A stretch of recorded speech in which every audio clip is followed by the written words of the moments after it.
1. Music. Do you know this one?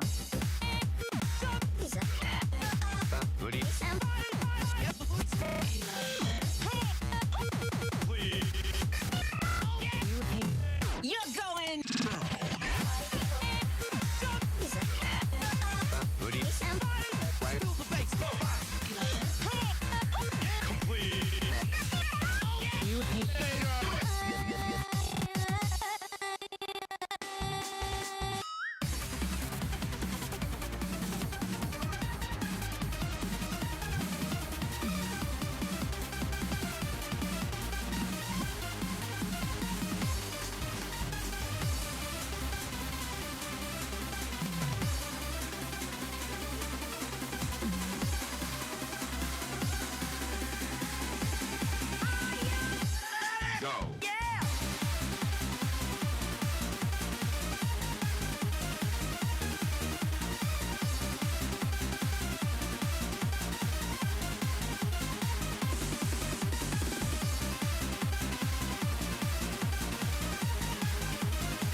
Alright, hello.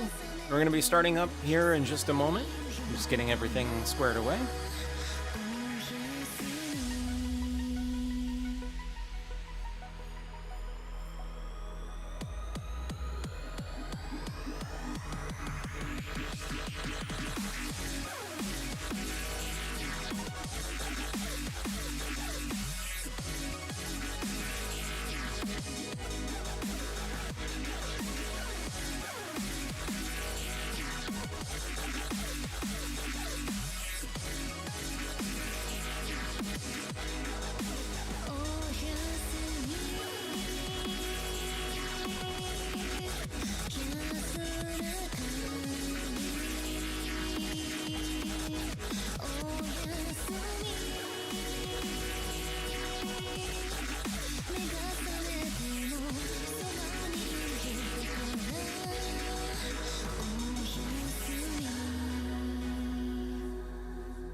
I think we're good to go. Hi! So, this stream is going to be weird. Weirder than my normal game ones. Because we're not doing a game. I mean, technically? I don't know. So, while I was on vacation, there was a book that I learned about. Which is written in the style, it's a ergodic style, meaning that you can read it in basically any order that you want, and all the points will just kind of go to the same place for the most part. The book is weird, to say the least, and from what I have learned of it so far is that there is potentially a hidden ARG in it as well. Now, the purpose of this stream is because I want to finish reading this book, and I know one of my habits is the minute that I put it down, I'm very rarely going to pick it back up. Now, this book normally does not come in a PDF style or any sort of digital ebook style. It was only ever released as a physical book. And it's strange, to say the least. There's multiple characters. The author himself is... I mean, technically, the author himself isn't really a character in the book, but in a way he is. The editors are characters in the book. The people who find the pages of the book are characters in the book. So on and so forth. It's really weird. So I'm going to put on some music in the background and just do an audiobook version of this. Because there is no such thing as an audiobook version of it. Because there's a shit ton of cliff notes in the book that reference things that are real and are not real. And they are all over the fucking place. There's some of the writings that are upside down, backwards, just strewn about randomly. At least in later chapters, not in the very beginning. Now, I have a physical copy here with me. But on the screen, I'm going to show the PDF version that I found. It's supposedly the same version as the one that I have, which is the last version. Technically a remastered version of the book. Full-colored edition. It comes in like 4 different types. There's an incomplete version, which has no color to the text. Some of the text is colored. No Braille. Apparently there's Braille somewhere. Elements in the exhibits, appendices, I'm reading it right from the book, and the appendices and index may be missing. The second version was just a black and white version where there was no color. No Braille still, and just black and white plates. Third version was a 2-color version, with the word house appearing in blue, struck passages, and the word minotaur appearing in red. I don't know why they want to point that out. I'm assuming there's a thing involving that, but I kind of have an idea as to what it's referring to. Still no Braille and color or black and white plates. And the version that I have is the full color. The word house in blue, minotaur, and all struck passages in red. The only struck line in chapter 21 appears in purple. And then it has like a series of X's. It just says XXXXXXX and color plates. I don't know what the fuck that means. But that kind of gives you an idea as to the weirdness of what we are about to go through. Now, it does mention here something about a minotaur. Now, at one point in the book, there is a note that one of the character finds, and or a series of letters, I should say, that the character finds and reads through.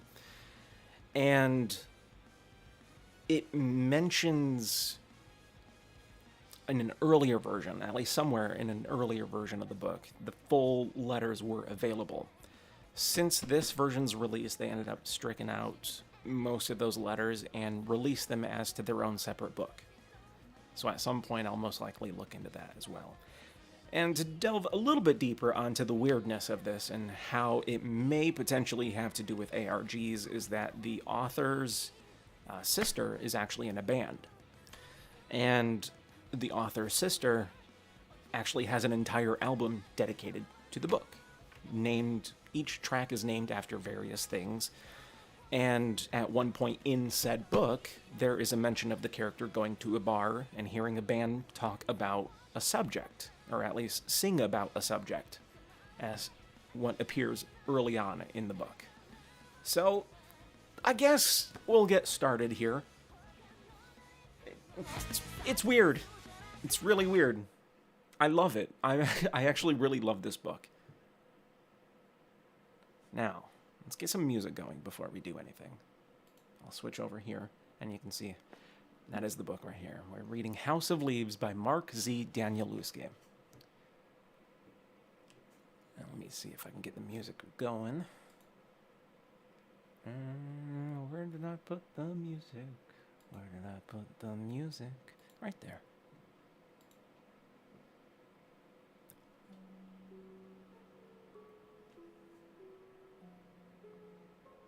I think that music is kind of fitting. I just searched up the word mystery. It's very fitting. Now, throughout, what I'm going to be doing is actually reading from the book itself, and also through the PDF, because I don't know if the PDF version has anything missing than the remastered version that I have. But I guess I'll find out here in a moment, because I'm going to scroll through this right to the contents. It's the second edition by Pantheon Books in New York, which technically mine is as well. But on mine, there's like a picture of, at the very beginning, there's like a picture of like a desk just covered in shit. Just like a ruler, tape measure, string.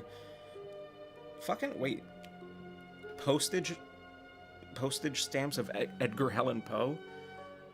Various marks that are used for aircraft during wartime, like marks in the ground that are usually done, and what they mean. There's something, what is this? Perhaps I will alter the whole thing. Kill both children. Murder is a better word. Chad scrambling to escape, almost making it to the front door where Karen waits until a corner in the foyer suddenly leaps forward and... What the fuck? Okay. We're just gonna skip that. And then the title, House of Leaves by Zampano, with introduction and notes by Johnny Turrent, both of which are characters in said book. Doesn't look like this in the PDF. And then, of course, we have this whole thing printed in the US of A, first edition, is stricken out 10-987654321. On my version, not like that, printed in Germany. So I guess Random House had the reprinting done in Germany.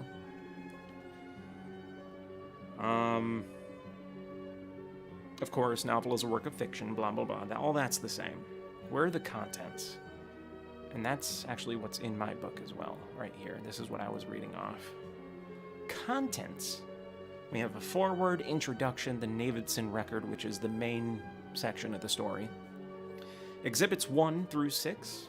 Appendix Zampano, which is on page 537, same here. Outlines and chapter titles, bits and pieces. Letter to the editor, The Song of Quesada and Molino, and Poems. Appendix 2 is Johnny Truant. Sketches and Polaroids, The Pelican Poems, Collages, Obituary. Ominous. The 3 Attic Holstow Institute letters, which I think were the letters that I was talking about, which are separated into its own separate book somewhere. And then various quotes. Contrary evidence in Appendix 3, Index, credits, and Yggdrasil for some reason. So the life tree, because reasons that we don't know. I did tell you about this writer. Forward. The first edition of House of Leaves was privately distributed and did not contain Chapter 21, Appendix 2, Appendix 3, or the Index. Every effort has been made to provide I was about to read appropriate as inappropriate. Provide appropriate translations and accurately credit all sources. If we have failed in this endeavor, we apologize in advance and will gladly correct in subsequent printings all errors or omissions brought to our attention. This is not for you. Now, there's another thing to note, is that this book is written in various fonts to denote different characters. To my knowledge, how it's written right now is from Johnny Truant himself. Yeah, it's from Johnny Truant. Okay. Introduction. I still get nightmares. In fact, I get them so often, I should be used to them by now. I'm not. No one ever really gets used to nightmares. For a while there, I tried every pill imaginable. Anything to curb the fear. Excedrin PMs, melatonin, L-tryptophan, Valium, Vicodin, quite a few members of the barbital family. A pretty extensive list, frequently mixed, often matched with shots of bourbon, a few lung-rasping bong hits, sometimes even the vaporous confidence trip of cocaine. None of it helped. I think it's pretty safe to assume there's no lab sophisticated enough yet to synthesize the kind of chemicals I need. A Nobel Prize to the one who invents that puppy. I'm so tired. Sleep's been stalking me for far too long. To remember, sorry.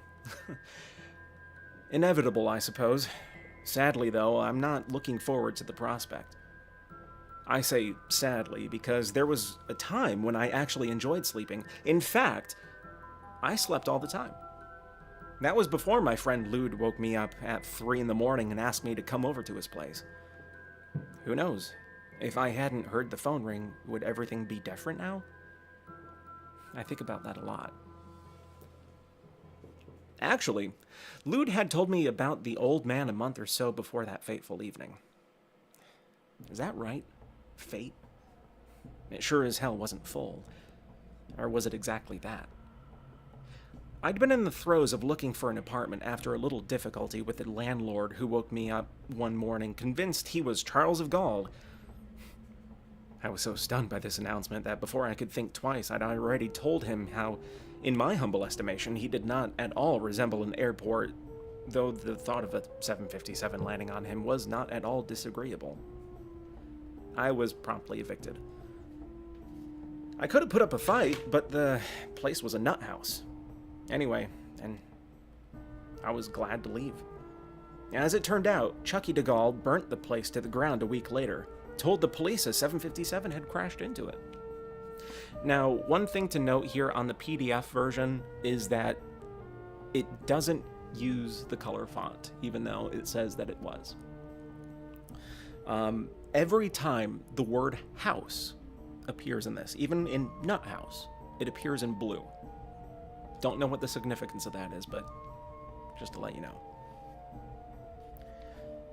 During the following weeks, while I was crouching it from Santa Monica to Silver Lake looking for an apartment, Lude told me about this old guy who lived in his building.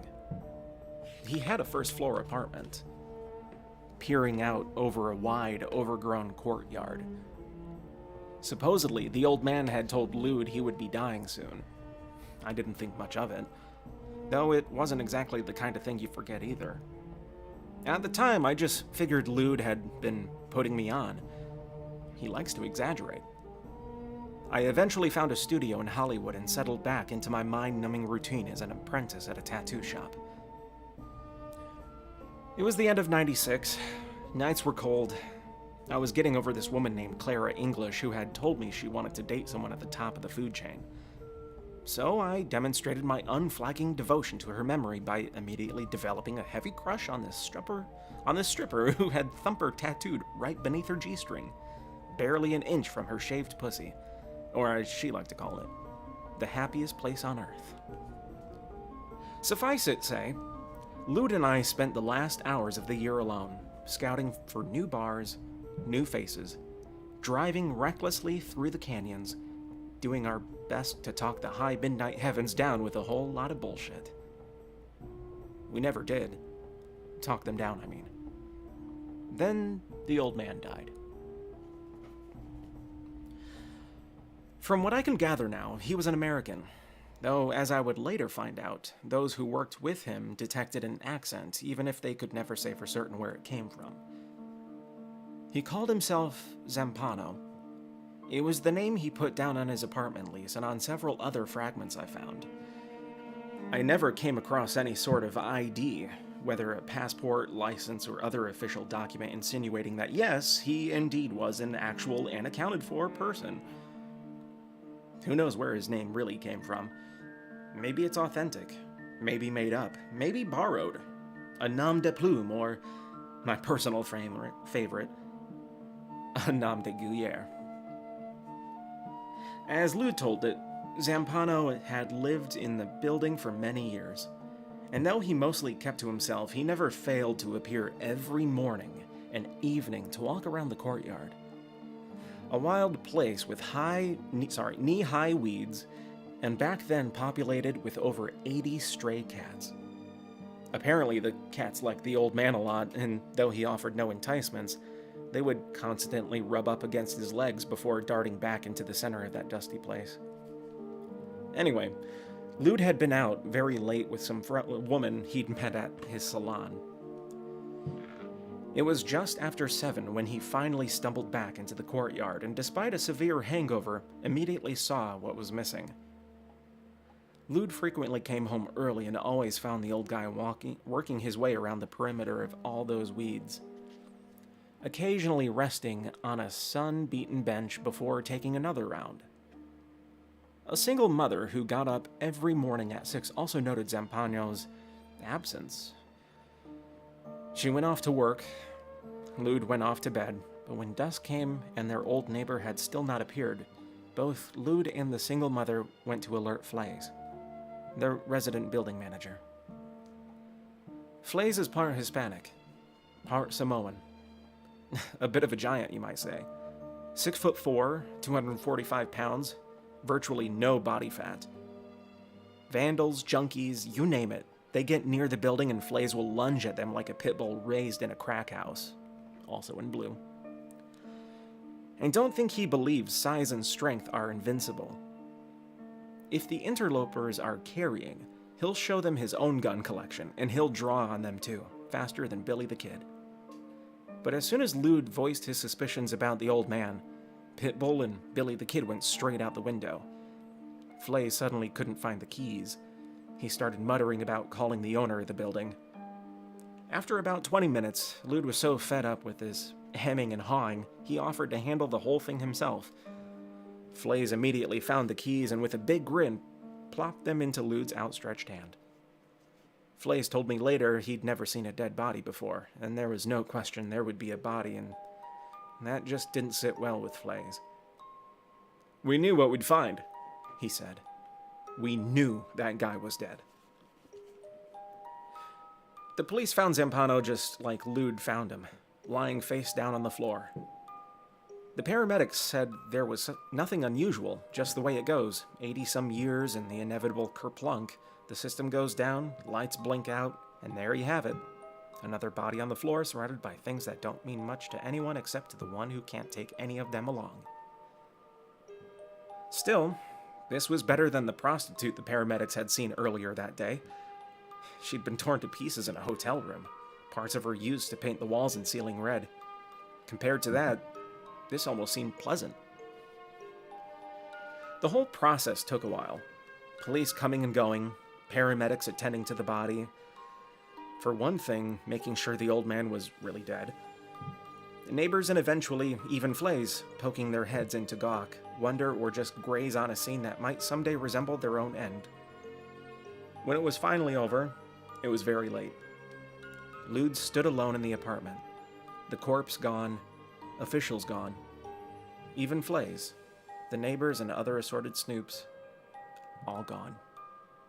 Not a soul in sight.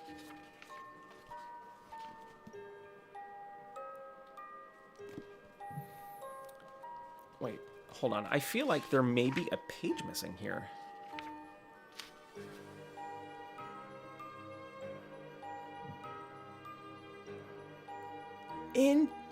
Interesting. Okay, so we're already getting some differences.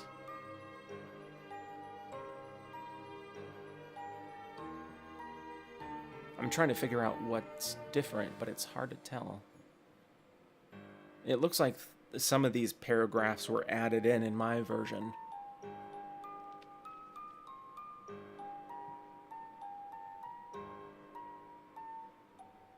Yeah, paragraphs were added in. Interesting. Okay. Yeah, between the PDF and physical copy.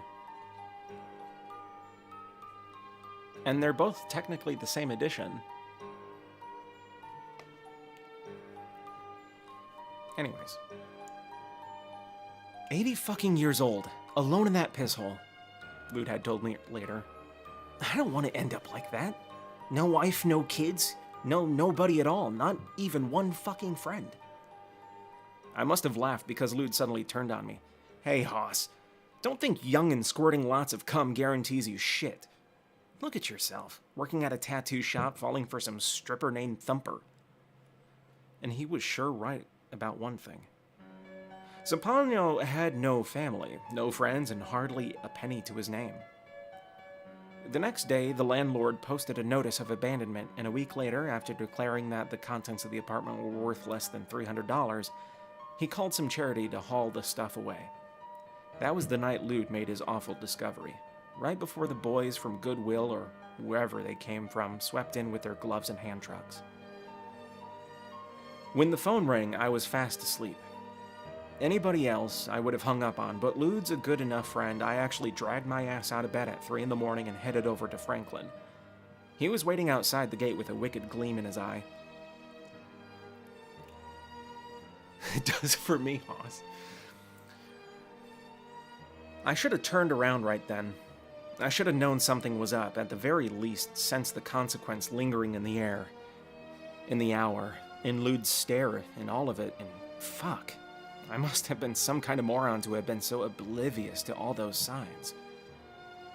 The way Lude's keys rattled like bone chimes as he opened the main gate, the hinges suddenly shrieking as if they weren't entering a crowded building but some ancient moss-eaten crypt, or the way we padded down the dank hallway, buried in shadows, lamps above hung with spangles of light that I swear now must have been the work of gray primitive spiders.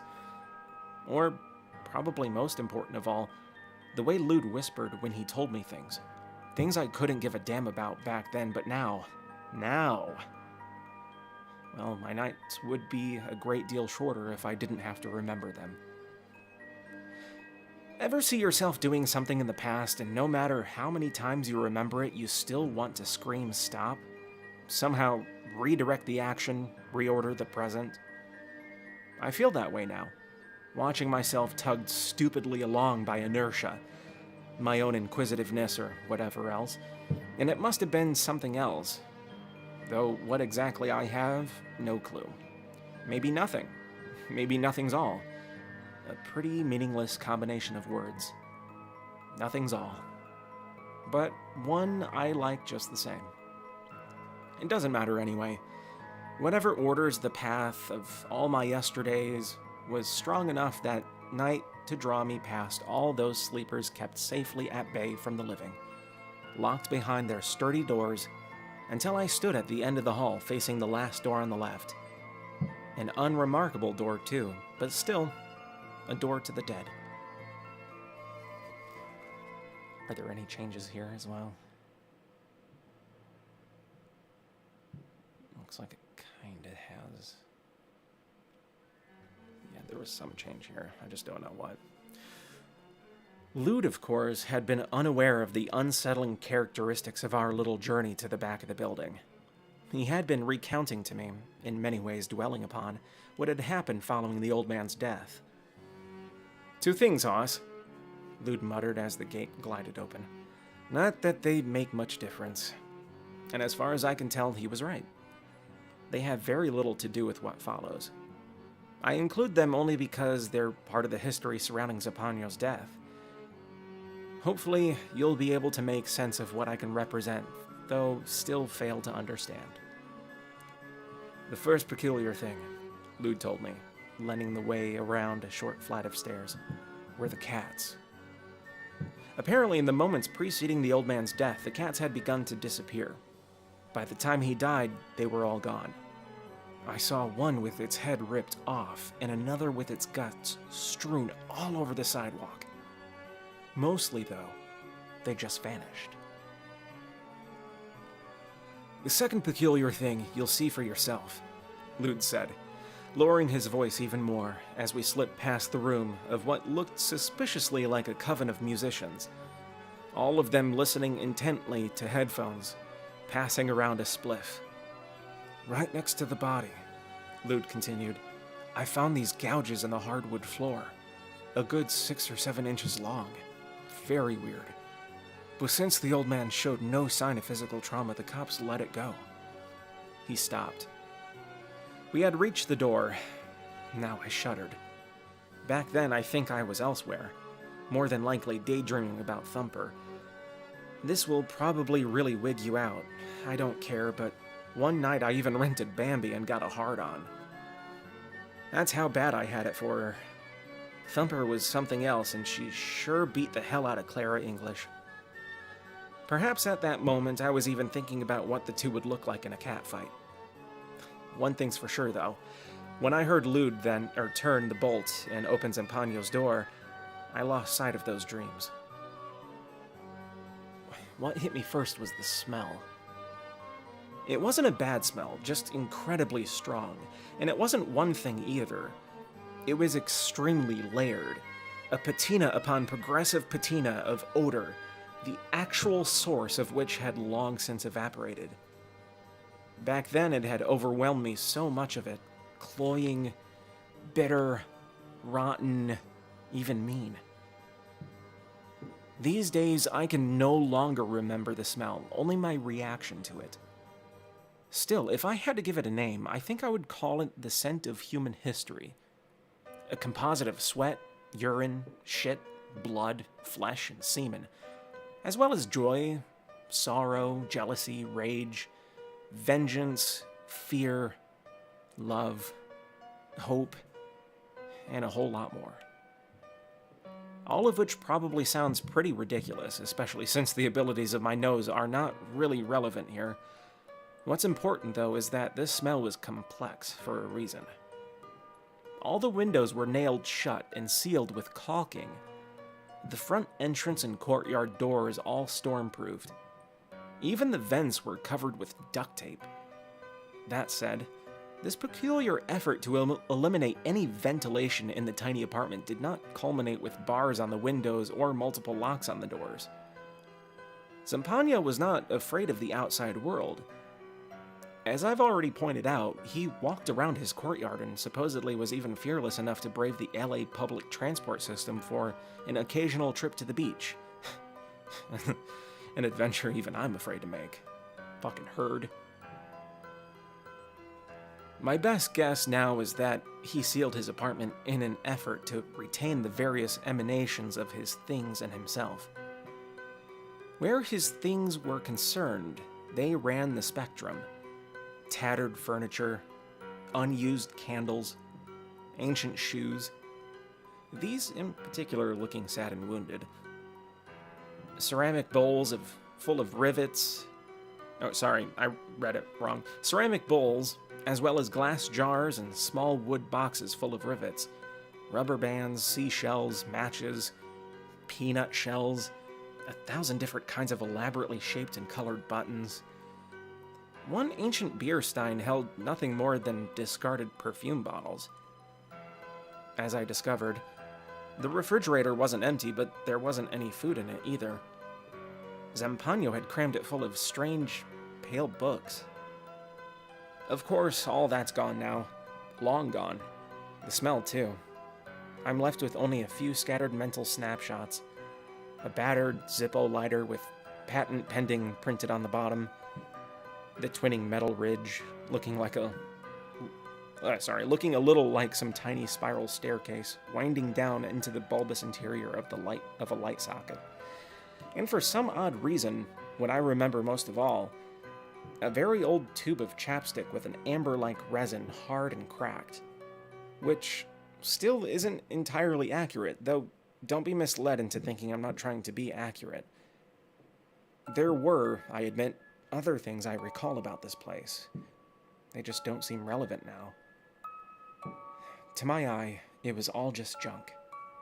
Time having performed no economic alchemy there, which hardly mattered as Lude hadn't called me over to root around in these particular and, to use one of those big words I would eventually learn in the ensuing months, deracinated details of Zampano's life. Sure enough, just as my friend had described, on the floor, in fact, practically dead center, were the 4 marks. All of them longer than a hand. Jagged bits of wood clawed up by something neither one of us cared to imagine. But that's not what Lude wanted me to see either. He was pointing at something else which hardly impressed me when I first glanced at its implacable shape. Or implaceable, I don't know how to pronounce that word, I'm stupid. Truth be told, I was still having a hard time taking my eyes off the scarred floor. I even reached out to touch the protruding splinters. What did I know then? What do I know now? At least some of the horror I took away at 4 in the morning, you now have before you. Waiting for you a little like it waited for me that night, only without these few covering pages. As I discovered, there were reams and reams of it. Endless snarls of words, sometimes twisting into meaning, sometimes into nothing at all. Frequently breaking apart, always branching off into other pieces I'd come across later on old napkins, the tattered edges of an envelope, once even on the back of a postage stamp. Everything and anything but empty. Each fragment completely covered with the creep of years and years of ink pronouncements. Layered, crossed out, amended, handwritten, typed, legible, illegible, impenetrable, lucid, torn, stained, scotch-taped. Some bits of crisp and clean, others faded, burnt or folded and refolded so many times the creases have obliterated whole passages of God knows what. Sense? Truth? Deceit? A legacy of prophecy or lunacy or nothing of the kind. And in the end, achieving, designating, describing, recreating, find your own words, I have no more. Or plenty more, but why? And all to tell what? Lude didn't need to have the answer, but somehow he knew I would. Maybe that's why we were friends. Or maybe I'm wrong. Maybe he did need the answer. He just knew he wasn't the one who could find it. Maybe that's the real reason we were friends. But that's probably wrong too. One thing's for sure. Even without touching it, both of us slowly began to feel its heaviness. Sensed something horrifying in its proportions. Its silence. Its stillness. Even if it did seem to have been shoved almost carelessly to the side of the room. I think now, if someone had said, "Be careful," we would have. I know a moment came when I felt certain its resolute blackness was capable of anything. Maybe even of slashing out tearing up the floor, murdering Zampano, murdering us, maybe even murdering you. And then the moment passed. Wonder in the way the unimaginable is sometimes suggested by the inanimate suddenly faded. The thing became only a thing. So I took it home.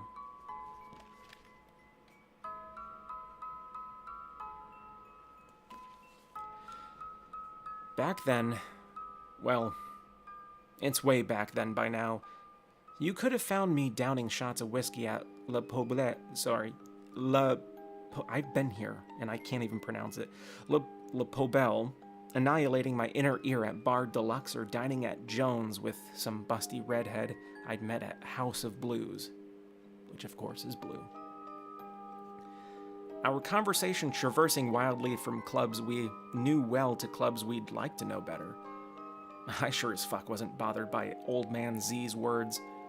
All those signs I just now finished telling you about quickly vanished in the light of subsequent days, or had never been there to begin with, existing only in retrospect. At first, only curiosity drove me from one phrase to the next. Often a few days would pass before I'd pick up another mauled scrap, maybe even a week, but still I returned, for 10 minutes, maybe 20 minutes, grazing over the scenes, the names, small connections starting to form, minor patterns evolving in those spare slivers of time, rather. I never read for more than an hour. Of course, curiosity killed the cat, and even if satisfaction supposedly brought it back, there's still that little problem with the man on the radio telling me more and more about some useless information. But I don't care. I just turned the radio off. And then one evening, I looked over at my clock and discovered 7 hours had passed. Lude had called, but I hadn't noticed the phone ring. I was more than a little surprised when I found his message on my answering machine. Now, it wasn't the last time I lost sense of time either. In fact, it began to happen more often, dozens of hours just blinking by, lost in the twist of so many dangerous sentences. Slowly but surely, I grew more and more disoriented, increasingly more detached from the world. Something sad and awful straining around the edges of my mouth, surfacing in my eyes. I stopped going out at night. I stopped going out. Nothing could distract me. I felt like I was losing control. Something terrible was going to happen. Eventually, something terrible did happen. No one could reach me, not Thumper, not even Lude. I nailed my windows shut throughout the closet and bathroom doors, storm-proofed everything, and locks. Oh, yes. I bought plenty of locks, chains too, and a dozen measuring tapes, nailing all those straight to the floor and the walls. They looked suspiciously like lost metal roods, or, from a different angle, the fragile ribs of some alien ship.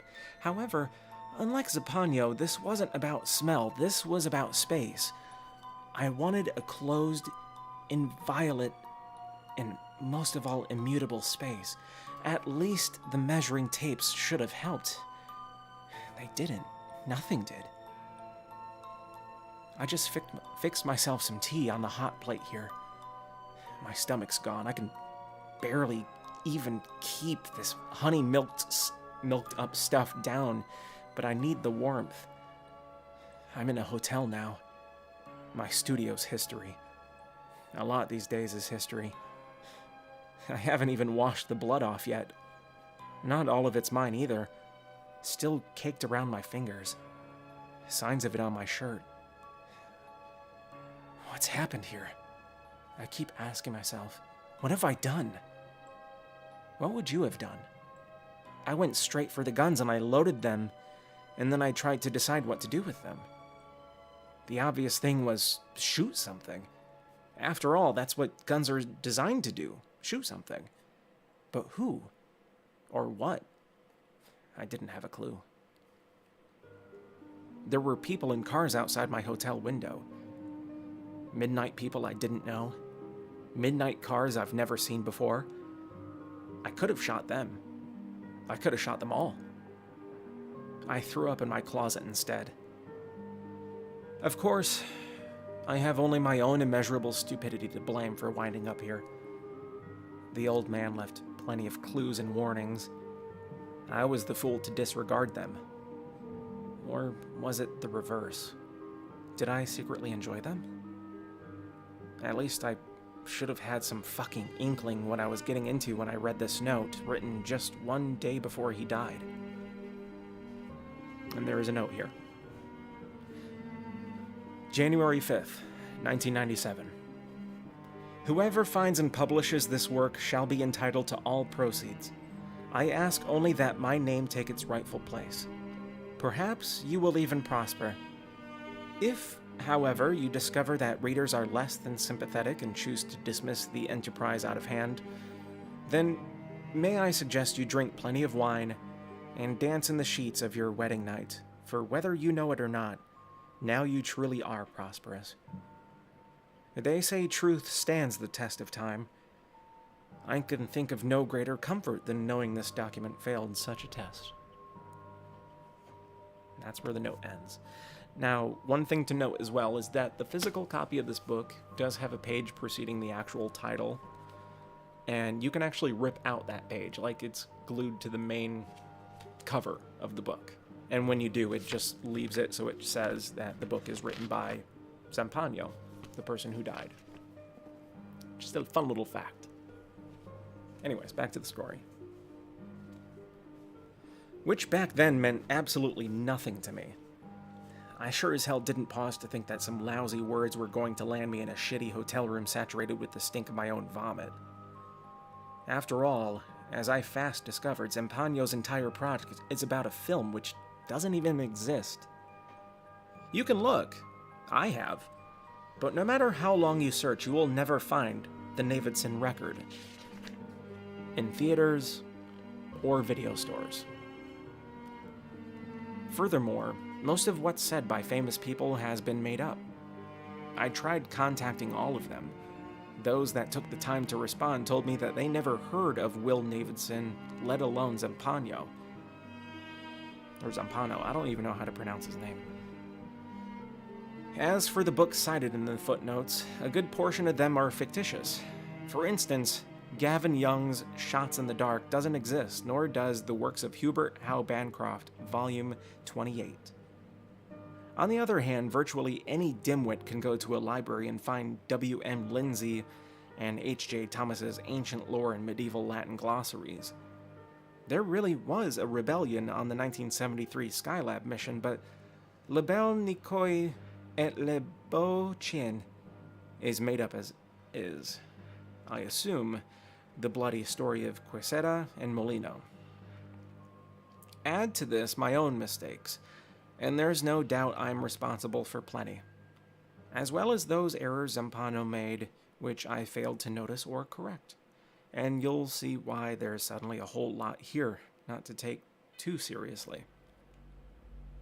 In retrospect, I also realized there are probably numerous people who would have been better qualified to handle this work.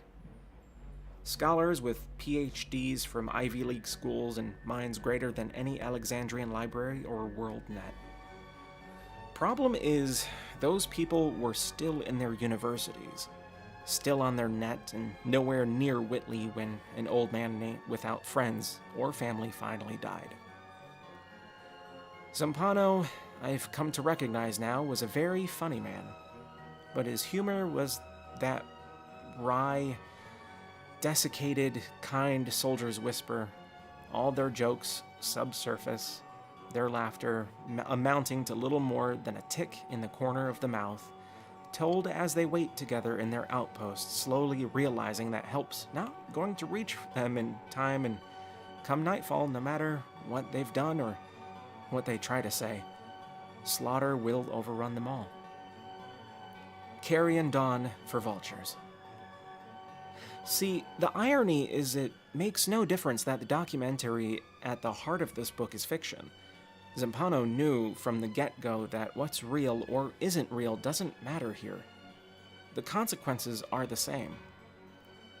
I can suddenly imagine the cracked voice I never heard, lips barely creasing into a smile, eyes pinned on darkness. Irony? Irony can never be more than our own personal Maginot Line. The drawing of it, for the most part, purely arbitrary. It's not surprising then that when it came to undermining his own work, the old man was superbly capable. False quotes or invented sources, however, all pale in comparison to his biggest joke. Zampano writes constantly about seeing. What we see, how we see, and what in turn we can't see. Over and over again, in one form or another, he returns to the subject of light, space, shape, line, color, focus, tone, contrast, movement, rhythm, perspective, and composition. None of which is surprising considering Zampano's piece centers on a documentary film called The Davidson Record, made by a Pulitzer Prize-winning photojournalist who must somehow capture the most difficult subject of all, the sight of darkness itself. Odd to say the least. At first, I figured Zampano was just a bleak old dude, the kind who makes Itchy and Scratchy look like Calvin and Hobbes. His apartment, however, didn't come close to anything envisioned by Joel Peter Witkin or what's routinely revealed on the news. Sure, his place was eclectic, but hardly grotesque or even that far out of the ordinary. Until, of course, you took a more careful look and realized, hey, why are all these candles unused? Why no clocks? None on the walls, not even on the corner of a dresser. And what's with these strange, pale books, or the fact that there's hardly a goddamn bulb in the whole apartment? Not even one in the refrigerator. Well, that, of course, was Zampano's greatest ironic gesture. Love of love, written by the brokenhearted. Love of life, written by the dead.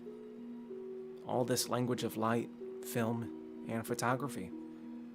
He hadn't seen a thing since the mid-50s. He was blind as a bat. Almost half the books he owned were in Braille. Lud and Flays both confirmed that over the years, the old guy had numerous readers visiting him during the day. Some of these came from community centers, the Braille Institute, or were just volunteers from USC, UCLA, or Santa Monica College. No one I ever spoke with, however, claimed to know him well, though more than a few were willing to offer me their opinions. One student believed he was certifiably mad. Another actress who had spent a summer reading to him thought Zampano was a romantic. She had come over one morning and found him in a terrible way. At first, I assumed he was drunk, but the old guy never drank, not even a sip of wine. Didn't smoke either. He really lived a very austere life. Anyway, he wasn't drunk, just really depressed. He started crying and asked me to leave. I fixed him some tea. Tears don't frighten me. Later, he told me it was heart trouble. Just old heartache matters, he said.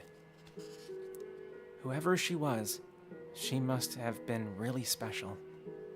He never told me her name. As I eventually found out, Zampano had 7 names he would occasionally mention.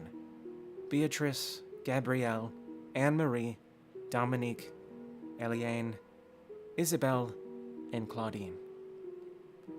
He apparently only brought them up when was disconsolate, and for whatever reason dragged back into some dark, tangled time.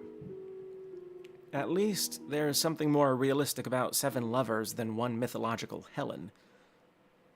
Even in his 80s, Zampano sought out the company of the opposite sex. Coincidence had had no hand in arranging for all his readers to be female. As he openly admitted, there is no greater comfort in my life than those soothing tones cradled in a woman's words. Except maybe his own words. Zampano was, in essence, to use another big word, a graphomaniac.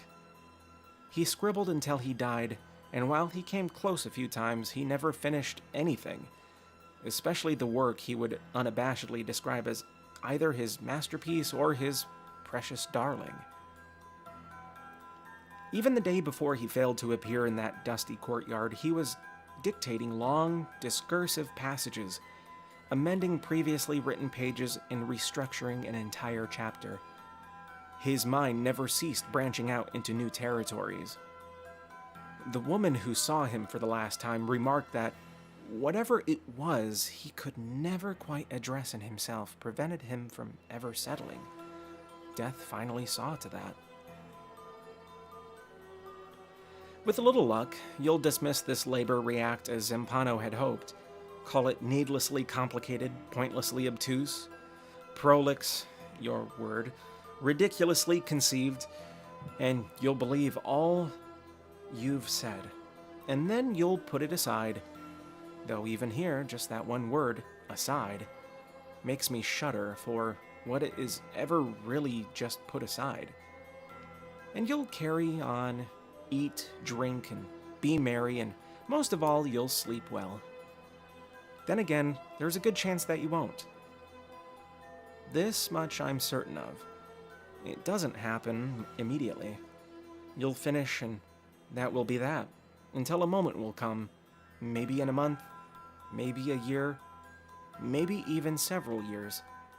You'll be sick or feeling troubled or deeply in love or quietly uncertain or even content for the first time in your life. It won't matter.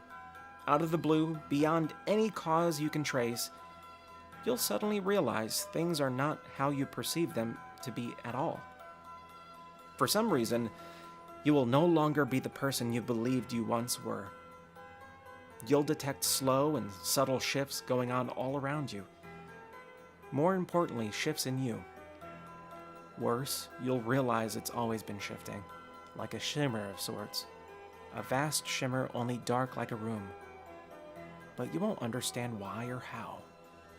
You'll have forgotten what granted you this awareness in the first place. Old shelters, television, magazines, movies won't protect you anymore. You might try scribbling in a journal, on a napkin, maybe even in the margins of this book. That's when you'll discover you no longer trust the very walls you always took for granted. Even the hallways you've walked 100 times will feel longer, much longer. And the shadows, any shadow at all, will suddenly seem deeper.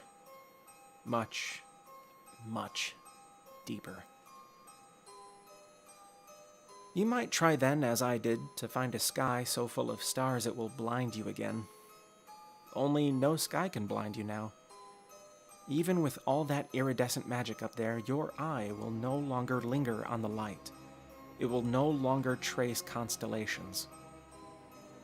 You'll care only about the darkness, and you'll watch it for hours, for days, maybe even for years, trying in vain to believe you're some kind of indispensable, universe-appointed sentinel, as if just by looking you could actually keep it all at bay. It will get so bad you'll be afraid to look away. You'll be afraid to sleep. Then, no matter where you are, in a crowded restaurant, or on some desolate street, or even in the comforts of your own home, you'll watch yourself dismantle every assurance you ever lived by. You'll stand aside as a great complexity intrudes, tearing apart, piece by piece, all of your carefully conceived denials, whether deliberate or unconscious. And then, for better or worse, you'll turn, unable to resist, though try to resist you still will, fighting with everything you've got, not to face the thing you most dread, what is now, what will be, what has always come before.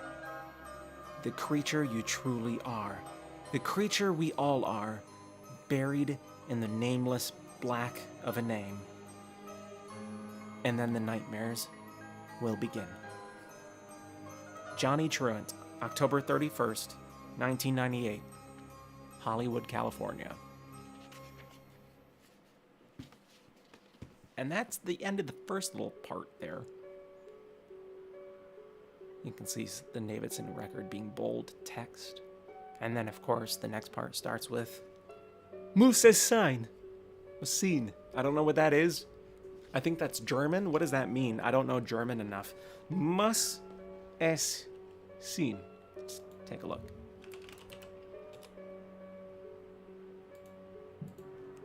Muss es sein. It must be. In question marks.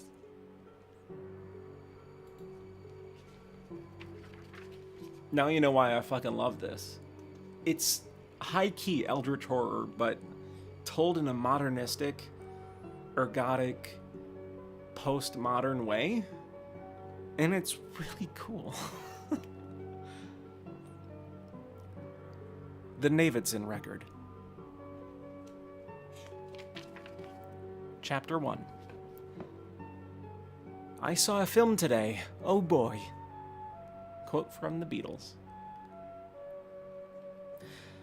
While enthusiasts and detractors will continue to empty entire dictionaries attempting to describe or deride it, authenticity still remains the word most likely to stir a debate. In fact, this leads obsession. To validate or invalidate the reels and tapes invariably brings up a collateral and more general concern, whether or not, with the advent of digital technology, image has forsaken its once unimpeachable hold on the truth, with a number one keynote. Keynote says a topic more carefully considered in Chapter 9, so we're not going to worry about that right now. Wait, what?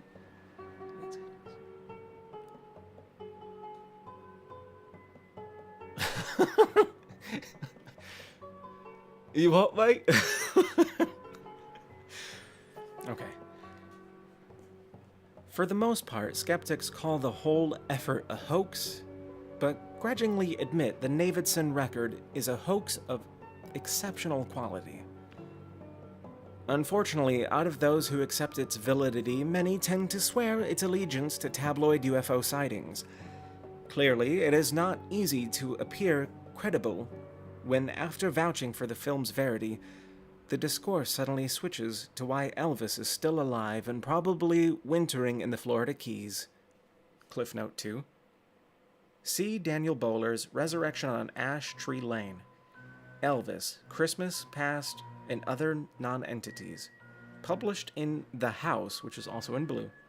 New York, Little Brown, 1995, page 167 to 244, in which he examines the inherent contradiction of any claim alleging resurrection as well as the existence of that place. One thing remains certain. Any controversy surrounding Billy Mayer's film on flying saucers has been supplanted by the house on Ash Tree Lane. Cliff Note 3. Or, for that matter, the Cottingley Fairies, Kirlian photography, Ted Serios's thoughtography, or Alexander Gardner's photography of the Union Dead. Though many continue to devote substantial time and energy to the antinomies of fact or fiction, representation or artifice, document or prank, as of late, the more interesting material dwells exclusively on the interpretation of events within the film.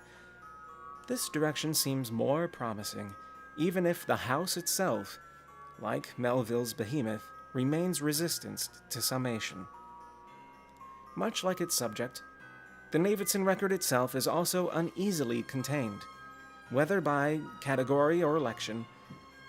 If finally catalogued as a Gothic tale, contemporary urban folk myth, or merely a ghost story as some have called it, the documentary will still, sooner or later, slip the limits of any one of those genres. Too many important things in the Davidson record jut out past the borders.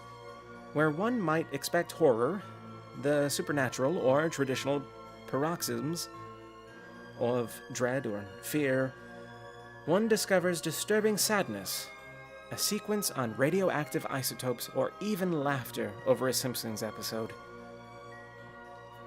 In the 17th century, England's greatest topographer of worlds satanic and divine warned that hell was nothing less than regions of sorrow, doleful shades where peace and rest can never dwell.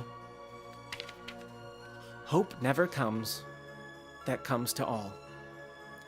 Thus echoing the words copied down by hell's most famous tourist, Dinanzi a me non fuar cos create, se non interne, io eterna duro. Laciate ogni speranza, voce entrate. End quote. And that has a cliff note. And cliff note actually has two different fonts on this one. So it's by two different characters. And it says, that first bit comes from Milton's Paradise Lost, Book 1, lines 65 to 67. The second from Dante's Inferno, Canto 3, lines 7 through 9. In 1939, some guy named John D. Sinclair from the Oxford University Press translated the Italian as follows. Before me nothing was created but eternal things, and I endure eternally. Abandon every hope, ye that enter. And that also has a cliff note. In an effort to limit confusion, Mr. Truant's footnotes will appear in Corriere font, while Zampano's will appear in Times, New Roman. We also wish to note here that we have never actually met Mr. Truant. All matters regarding the publication were addressed in letters or in rare instances over the phone. The editors. Let me see if it actually shows the cliff notes. I don't think it does in the PDF. Oh yeah, it kind of does. Right here. Interesting. Very interesting.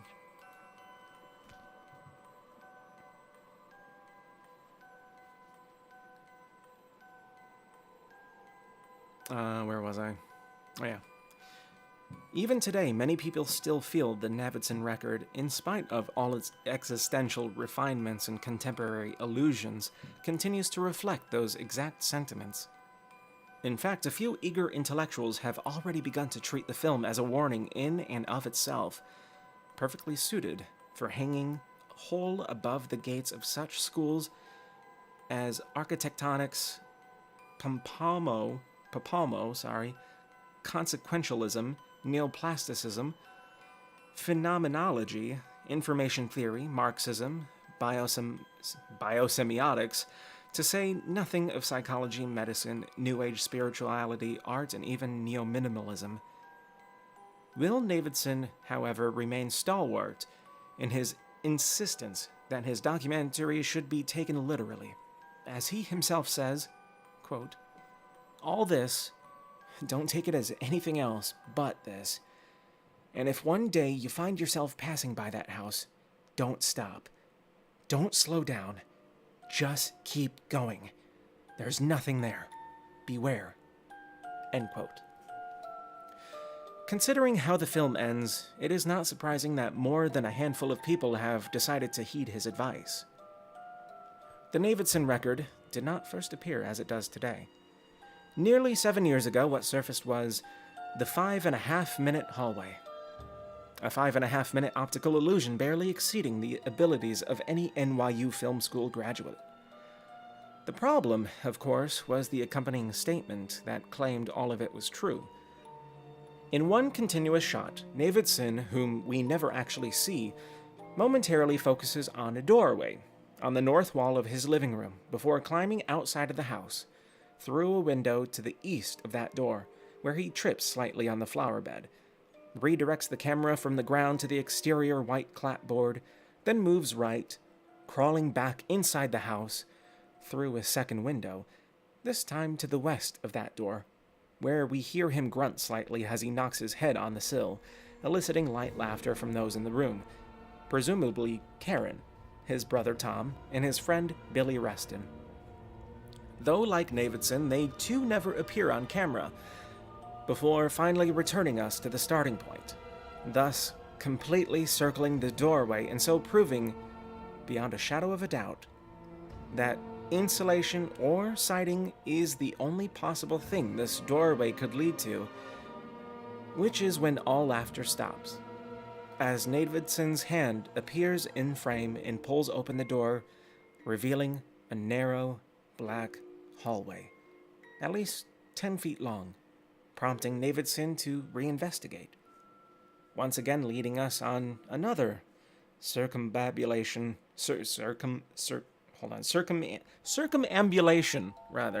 of this strange passageway, climbing in and out of the windows, pointing the camera to where the hallway should extend, but finding nothing more than his own backyard. No 10-foot protuberance, just rose bushes, a muddy dart gun, and the translucent summer air. In essence, an exercise in disbelief which, despite his best intentions, still takes Davidson back inside to that impossible hallway, until, as the camera begins to move closer, threatening this time to actually enter it, Karen snaps, "Don't you dare go in there again, Navy!" To which Tom adds, "Yeah, not such a hot idea," thus arresting Davidson at the threshold, though he still puts his hand inside, finally retracting and inspecting it, as if by seeing alone there might be something more to feel. Reston wanting to know if, in fact, his friend does sense something different, and Davidson providing the matter-of-fact answer, which also serves as the conclusion, however abrupt, to this bizarre short. "It's freezing in there." Dissemination of the 5.5-minute hallway seemed driven by curiosity alone. No one ever officially distributed it, and so it never appeared in film festivals or commercial film circles. Rather, VHS copies were passed around by hand, a series of progressively degenerating dubs of a home video revealing a truly bizarre house with notably very few details about the owners, or for that matter, the author of the piece. Less than a year later, another short surfaced. It was even more hotly sought after than the 5.5-minute hallway, and resulted in some fervent quests for Davidson and the house itself, all of which, for one reason or another, failed. Oh, I need water. Give me 1 second.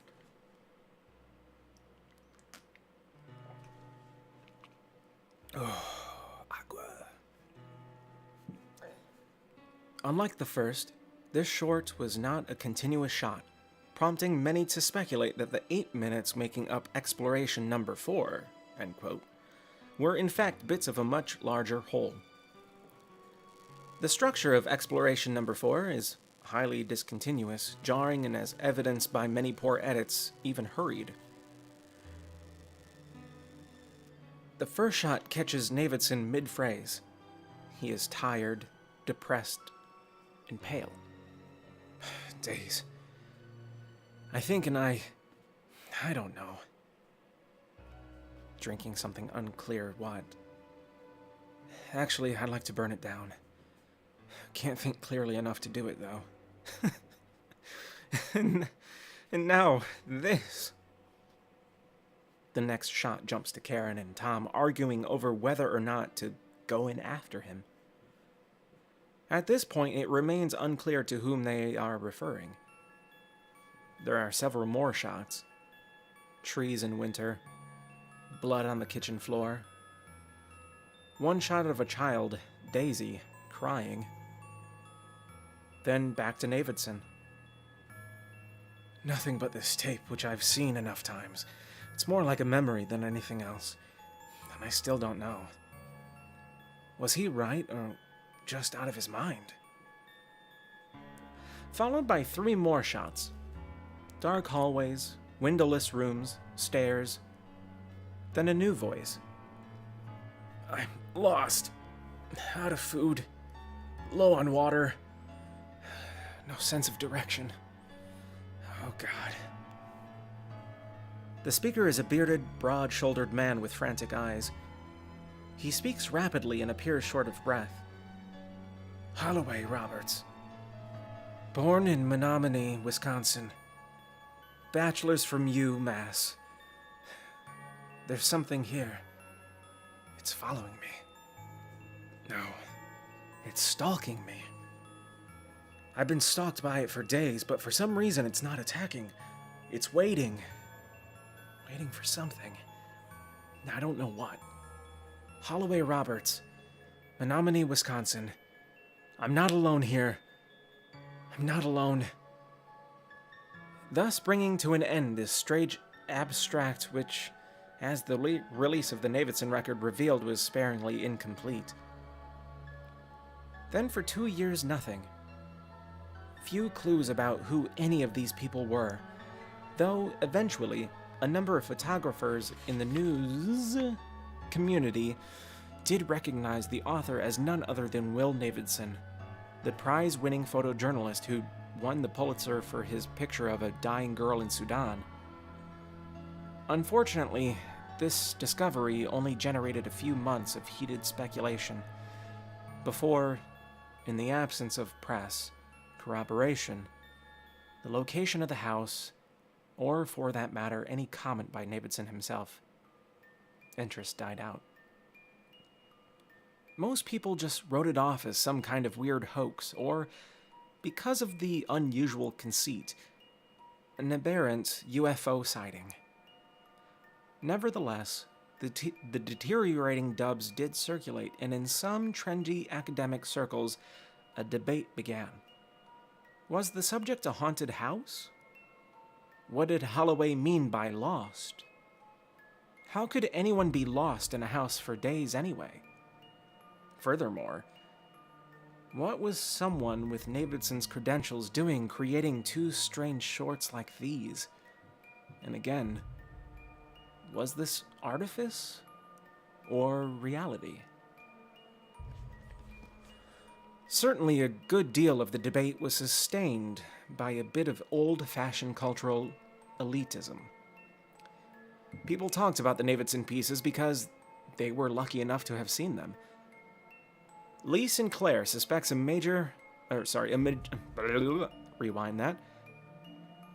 Lee Sinclair suspects a majority of professors, students, Soho artists, and avant-garde filmmakers who spoke, and even wrote, so knowingly about the tapes, more than likely had never even viewed one frame. There just weren't that many copies available. End quote. With a cliff note, Lee Sinclair's Degenerate in 12th Century Dub edited by Tony Ross, New York CCD, Zeux's Press, 1994, page 57 to 91. While the 5.5-minute hallway and exploration number 4 have been respectively called a teaser and a trailer, they are also in their own right peculiar cinematic moments. On a purely symbolic level, they afford a vast potential for examination. The compression of space, the power of the imagination to decompress that space, the house is a trope for the unlimited and the unknowable, etc., etc. On a strictly visceral level, they provide ample shocks and curiosities. However, the most unnerving aspect about both pieces is their ability to convince us that everything really happened, some of which can be attributed to the verifiable element. Oh, sorry, I totally misread that. Yeah, attributed to the verifiable elements. Holloway Roberts, Will Davidson et al., but most of which must be chalked up to the starkness of the production, the absence of makeup, expensive soundtracks or crane shots, except for framing, editing, and in some cases, subtitles. With a cliff note, there is virtually no room for creative intrusion. Cliff note. Arguably interpretive, especially in the case of Holloway's garbled pattern, where even the subtitles appear as incomprehensible onomatopoeia or just question marks. Who would have suspected that almost 3 years later, or 3 years after, the and a half-minute hallway began appearing on VHS, Miramax would quietly release the Davidson record in a limited run and almost immediately unsettle audiences everywhere. Since the opening 3 years ago last April in New York and Los Angeles, the Davidson record has been screened nationwide, and while hardly a blockbuster, the film continues to generate revenues as well as interest. Film periodicals frequently publish reviews, critiques, and letters. Books devoted entirely to the Davidson record now appear with some regularity. Numerous professors have made the Davidson record required viewing for their seminars, while many universities already claim that dozens of students from a variety of departments have completed doctoral dissertations on the film. Comments and references frequently appear in Harper's, The New Yorker, Esquire, American Heritage, Vanity Fair, Spin, as well as on late-night television. Interest abroad is equally intense. Japan, France, and Norway have all responded with awards, but to this day, the spectral Davidson has yet to appear, let alone accept any of these. Even the garrulous Weinstein brothers remain unusually reticent about the film and its creator. Interview magazine quoted Harvey Weinstein as saying, "It is what it is," with a cliff note. Mirjana Gorchakova's Homefront in Gentleman's Quarterly, volume 65, October 1995, page 224, which gotta be a fake. The Davidson record now stands as part of this country's cultural experience, and yet, in spite of the fact that hundreds of thousands of people have seen it, the film continues to remain an enigma. I can't even say it. I'm losing my fucking mind. The film continues to remain an enigma. Some insist it must be true. Others believe it is a trick on par with the Orson Welles radio romp, The War of the Worlds. Others could care less, admitting that either way, the Davidson record is a pretty good tale. Still, many more have never even heard of it. These days, with the unlikely prospect of any sort of post-release resolution or revelation, Davidson's film seems destined to achieve, at most, cult status. Good storytelling alone will guarantee a healthy sliver of popularity in the years to come, but its inherent strangeness will permanently bar it from any mainstream interest. That's the end of chapter 1. Fuck. Words are hard.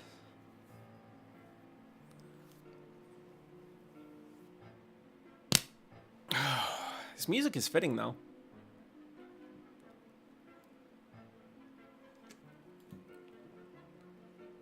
Oh, Jesus. Gotta wet my whistle. So give me a moment, and then we'll continue on to chapter 2.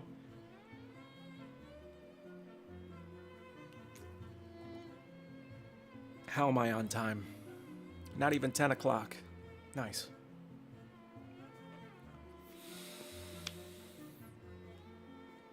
Okay. I think we're ready. Chapter 2. The labors of men and of genius, however erroneously directed, scarcely ever fail in ultimately turning to the solid advantage of mankind. Mary Shelley. The Davidson record actually contains 2 films. The one Davidson made, which everyone remembers, and the one he set out to make, which very few people ever detect.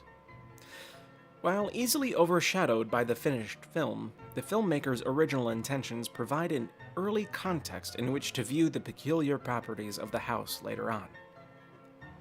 In many ways, the opening of the Davidson record, shot back in April of 1990, remains one of the more disturbing sequences because it so effectively denies itself even the slightest premonition about what will soon take place on Ash Tree Lane.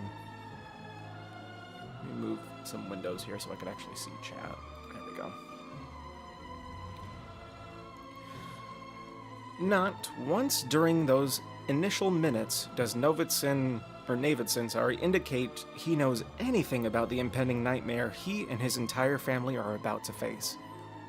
He is wholly innocent, and the nature of the house, at least for a little while, lies beyond imagination, let alone his suspicions. Of course, not everyone remains in accordance with this assessment. Dr. Isaiah Rosen believes Navidson's a fraud from frame one, and his early posturing puts the entire work at risk. End quote. Cliff note. Isaiah Rosen, Ph.D., Flawed Performances, a consideration of the actors in the Navidson opus. Baltimore, Eddie Happyux Press, 1995, page 73. Rosen assumes the beginning is just a case of bad acting, performed by a man who has already envisioned the rest of the film. Consequently, Rosen seriously undervalues the importance of Navidson's initial intentions. All too often, major discoveries are the unintended outcome of experiments or explorations aimed at achieving entirely different results. In Navidson's case, it is impossible to disregard his primary goal, especially since it served as progenitor, or, at the very least, the near origin, to all that followed. Rosen's presumptions led him to dismiss the cause for the result, thereby losing sight of the complex and rewarding relationship which exists between the two. Cliff Note 11. Not the first and definitely not the last time Zampano implies that the Navidson record exists. And that's in what's-his-face's thing. Tommy? Is his name Tommy? I already forgot his fucking name. Johnny. Something like that. That was written in Johnny's font. Oh, shit, where was I? Oh, yeah, right there. It's funny. Navidson tells us at the outset, I just want to create a record of how Karen and I bought a small house in the country and moved into it with our children. Sort of see how everything turns out. No gunfire, famine, or flies. Just lots of toothpaste, gardening, and people stuff. Which is how I got the Guggenheim Fellowship and the NEA Media Arts Grant. Maybe because of my past, they're expecting something different, but I just thought it would be nice to see how people move into a place and start to inhabit it. Settle in, maybe put down roots, interact, hopefully understand each other a little better. Personally, I just want to create a cozy little outpost for me and my family. A place to drink lemonade on the porch and watch the sun set. End quote. Which is almost literally how the Navidson record begins, with Will Navidson relaxing on the porch of his small old-style heritage house, enjoying a glass of lemonade, watching the sun turn the first few minutes of daytime into gold. Despite Rosen's claim, nothing about him seems particularly devious or false, nor does he appear to be acting. In fact, he is a disarmingly pleasant man, lean, attractive, slowly edging through his 40s, Cliff Note, determining once and for all to stay in and explore the quieter side of life. Cliff Note 12. In his article, Years of Those, in The New Republic, Volume 213, November 20th, 1995, page 33 to 39, Helmut Karen Kretschik puts Navidson's age at 48.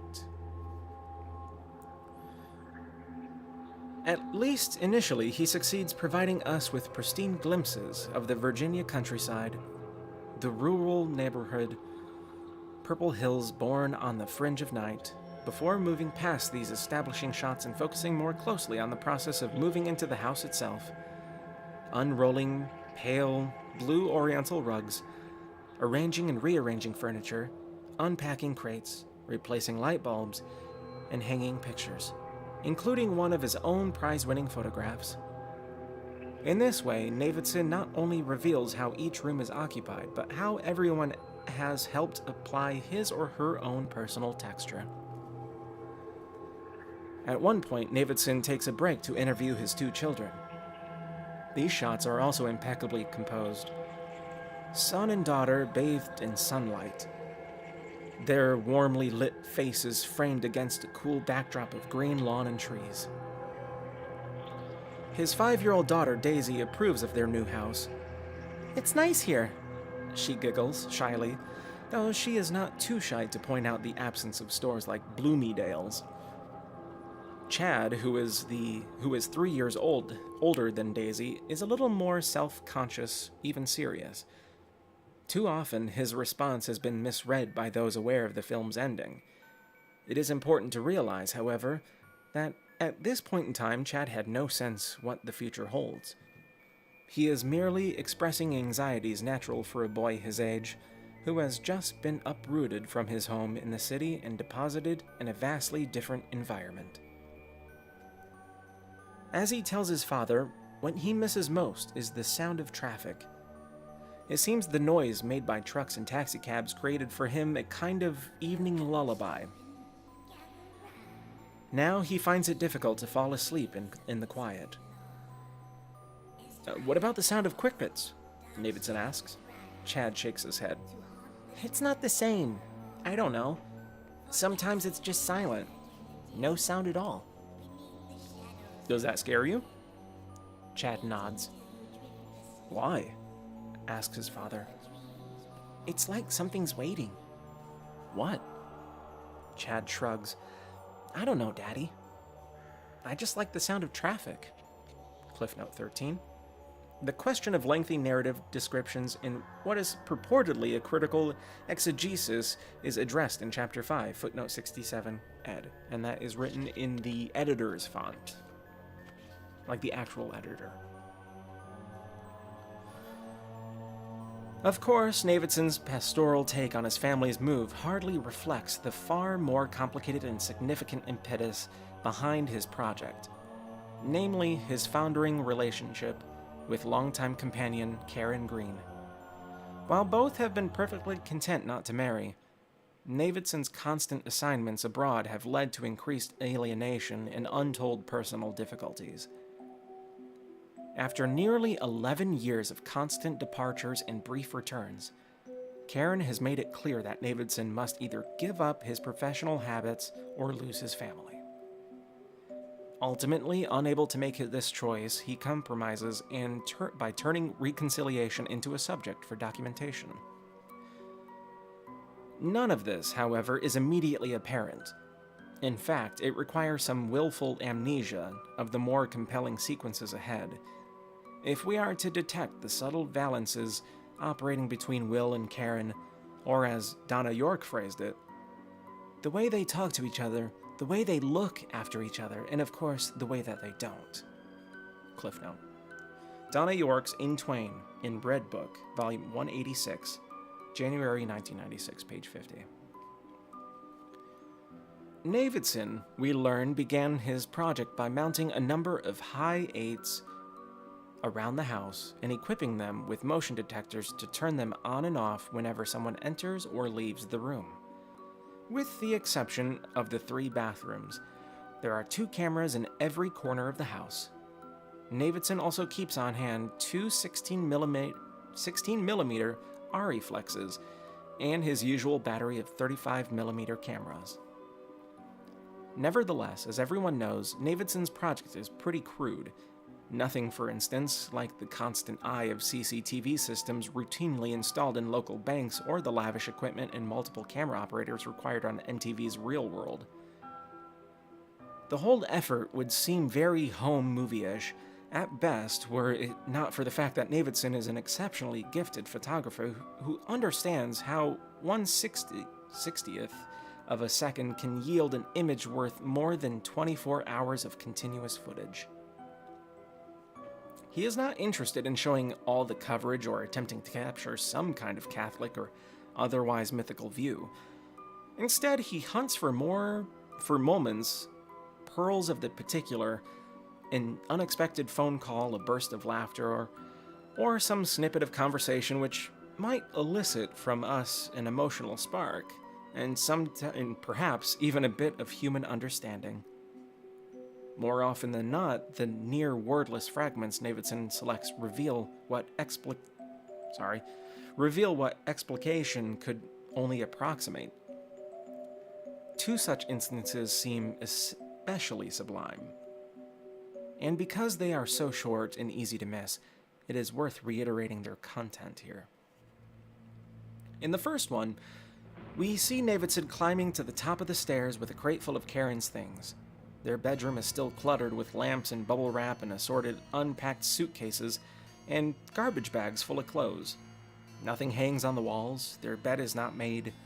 Davidson finds some room on top of a bureau to set down his load. He is about to leave when some invisible impulse stops him.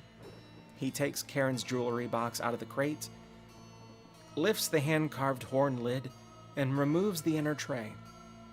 Unfortunately, whatever he sees inside is invisible to the camera. When Karen walks in, carrying a basket stuffed with bed sheets and pillowcases, Davidson has already turned his attention to an old hairbrush lying next to some perfume bottles. "What are you doing?" she immediately asks. "This is nice," he says, removing a big clump of her blonde hair from the tines and tossing it into the wastebasket. "Give that to me," she demands. "Just you watch. One day I'll go bald, and then you won't be sorry you threw that away." "No," Davidson replies with a grin. It is unnecessary to dwell here on the multiple ways in which these few seconds demonstrate how much Davidson values Karen, Cliff Note. Except to highlight how, despite his sarcasm and apparent disregard for her things, the scene itself represents the exact opposite. Using image and exquisitely controlled edits, Davidson has in effect preserved her hair, calling into question his own behavior and perhaps in some ways contradicted his own closing remark, which, as Samuel T. Glade has pointed out, could offer to either watch, bald, or sorry, or all three. Cliff Note. Even better, Davidson has permitted the action and subtlety of the composition to represent the profound sentiments at work without the molestations of such ill-conceived voiceover or manipulative soundtrack. I'm going to read the cliff notes that I skipped over. 15. See The Heart's Device by Francis Leiderstall in Science, Volume 265, page 741. Joel Watkins' Jewelry Box, Perfume and Hair in Mademoiselle, Volume 101, May 1995, page 178 to 181, as well as Hardy Taintig's more ironic piece, Adult Letters and Family Jewels, The American Scholar, Volume 65, Spring 1996. Cliff Note 16. Samuel T. Glade's Omens and Signs, in Notes from Tomorrow. Edited Lisbeth Bailey, Delaware Tama Essay Publications, 1996. In keeping with this approach, the second moment also does without explanations or disingenuous musical cues. Davidson simply concentrates on Karen Green. Once a model with the Ford agency in New York, she has since put her life, or behind her life, of Milan fashion shoots and Venetian masks in order to raise her two children. Considering how beautiful she appears on the dreadful Hi-8 tapes, it is hardly surprising editors frequently relied on slides of her pouty lips, high cheekbones, and hazel eyes to sell their magazines. Early on, Davidson gave Karen a Hi-8, which he asked her to treat like a journal. Her video entries, which Davidson promised to view only after the film was shot and then only if she agreed, reveal a 37-year-old woman who worries about leaving the city, growing old, keeping trim, and staying happy. Nevertheless, despite their purely confessional content, it is not a journal entry but rather an unguarded moment captured on one of those house Hi-8s that demonstrates Karen's almost bewildering dependence on Davidson. Thirst.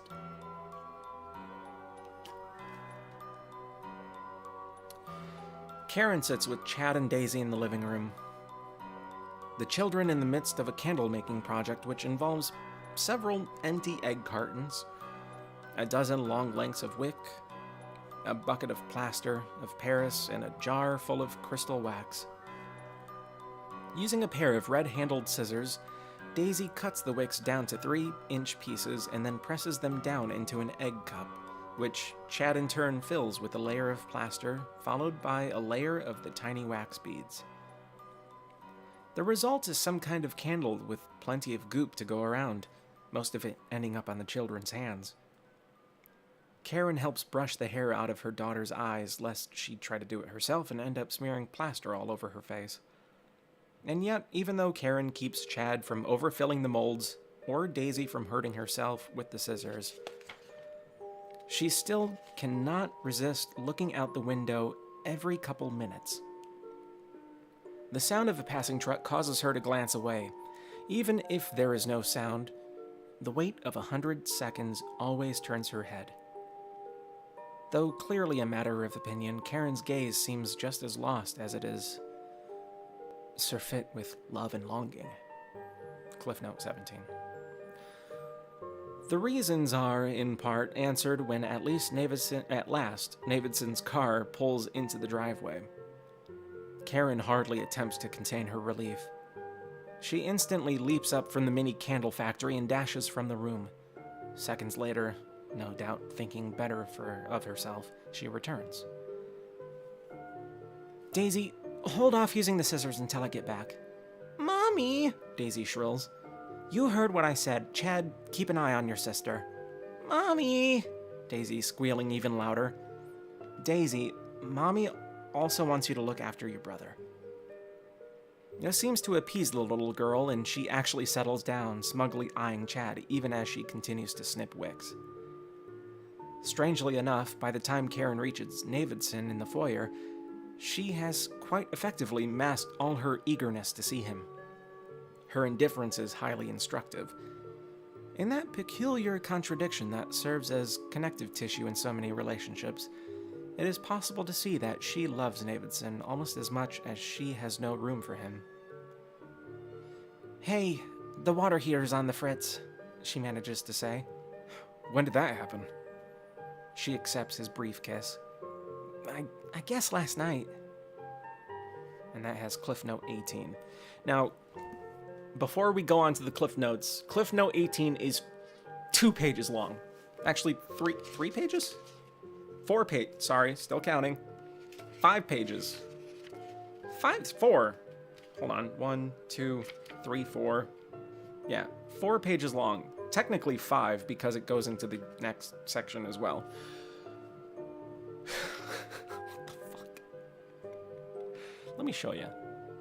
So this is the Cliff Note. And it goes on. It goes on for a while. But it's written by Johnny. So the first one, Cliff Note 17. Max Seagarten's 100 Looks in Vogue, Volume 185, October 1995, page 248. And that was in reference to the, quote, surfeit with love and longing. And then Cliff Note 18 ends on, I guess, last night. I got up this morning to take a shower, and guess what? No fucking hot water. A pretty evil discovery, especially when you're depending on that watery wake-up call. Me being massively dehydrated from last night, a long night, drunk my road dog lewd, and I winged our way onto last night. As I'm remembering it now, we somehow ended up at this joint on Pico, and soon thereafter found ourselves in conversation with some girls wearing black cowboy hats, supposedly lost in their own private blend of brain-hatching euphoria, thank you herbal ecstasy, prompting us to put a little verbal ecstasy on them, which would, as it turned out, ultimately lead them giggling into the night. I've forgotten now what we did exactly to get the whole thing rolling. I think Lude started giving one of them a trim, whipping out his scissors, which he always had on hand, like old gunslingers, I guess, always had on hand their Colts. there he goes, snipping locks and bangs. Doing a great fucking job, too. But hey, he's a pro. And all of it in the dark, too. On a bar stool, surrounded by dozens of who knows who. Fingers and steel clicking away. Tiny bits of hair spitting off into the surrounding turmoil. The girls all nervous until they see he really is the shit. And then they're immediately chirping, me, next, and do me. Which is too easy to remark upon, so instead, Lude and I remark upon something else, which this time round is all about some insane adventure I supposedly had when I was a pit boxer. Mind you, I'd never heard that term before, nor had Lude. Lude just made it up, and I went with it. Oh, come on. They don't want to hear about that, I said, about as much reluctance as I could reasonably feign. No, Hoss, you're wrong, Lude insisted. You must. Very well, I said. Starting then to recall for everyone how at the lonely age of 19 I had climbed off a barge in Galveston. Actually, I escaped, I improvised. See, I still owed my crazy Russian captain $1,000 for a rager I'd lost in Singapore. He wanted to murder me, so I practically had to run the whole way to Houston. Oh, dude, don't forget to tell them about the birds, Lude winked. He was just throwing shit at me, something he'd love doing, keeping me on my toes. Sure, I mumbled, stretching for an explanation. So this barge I'd been on was loaded with dates and pounds of hash and an incredible number of exotic birds.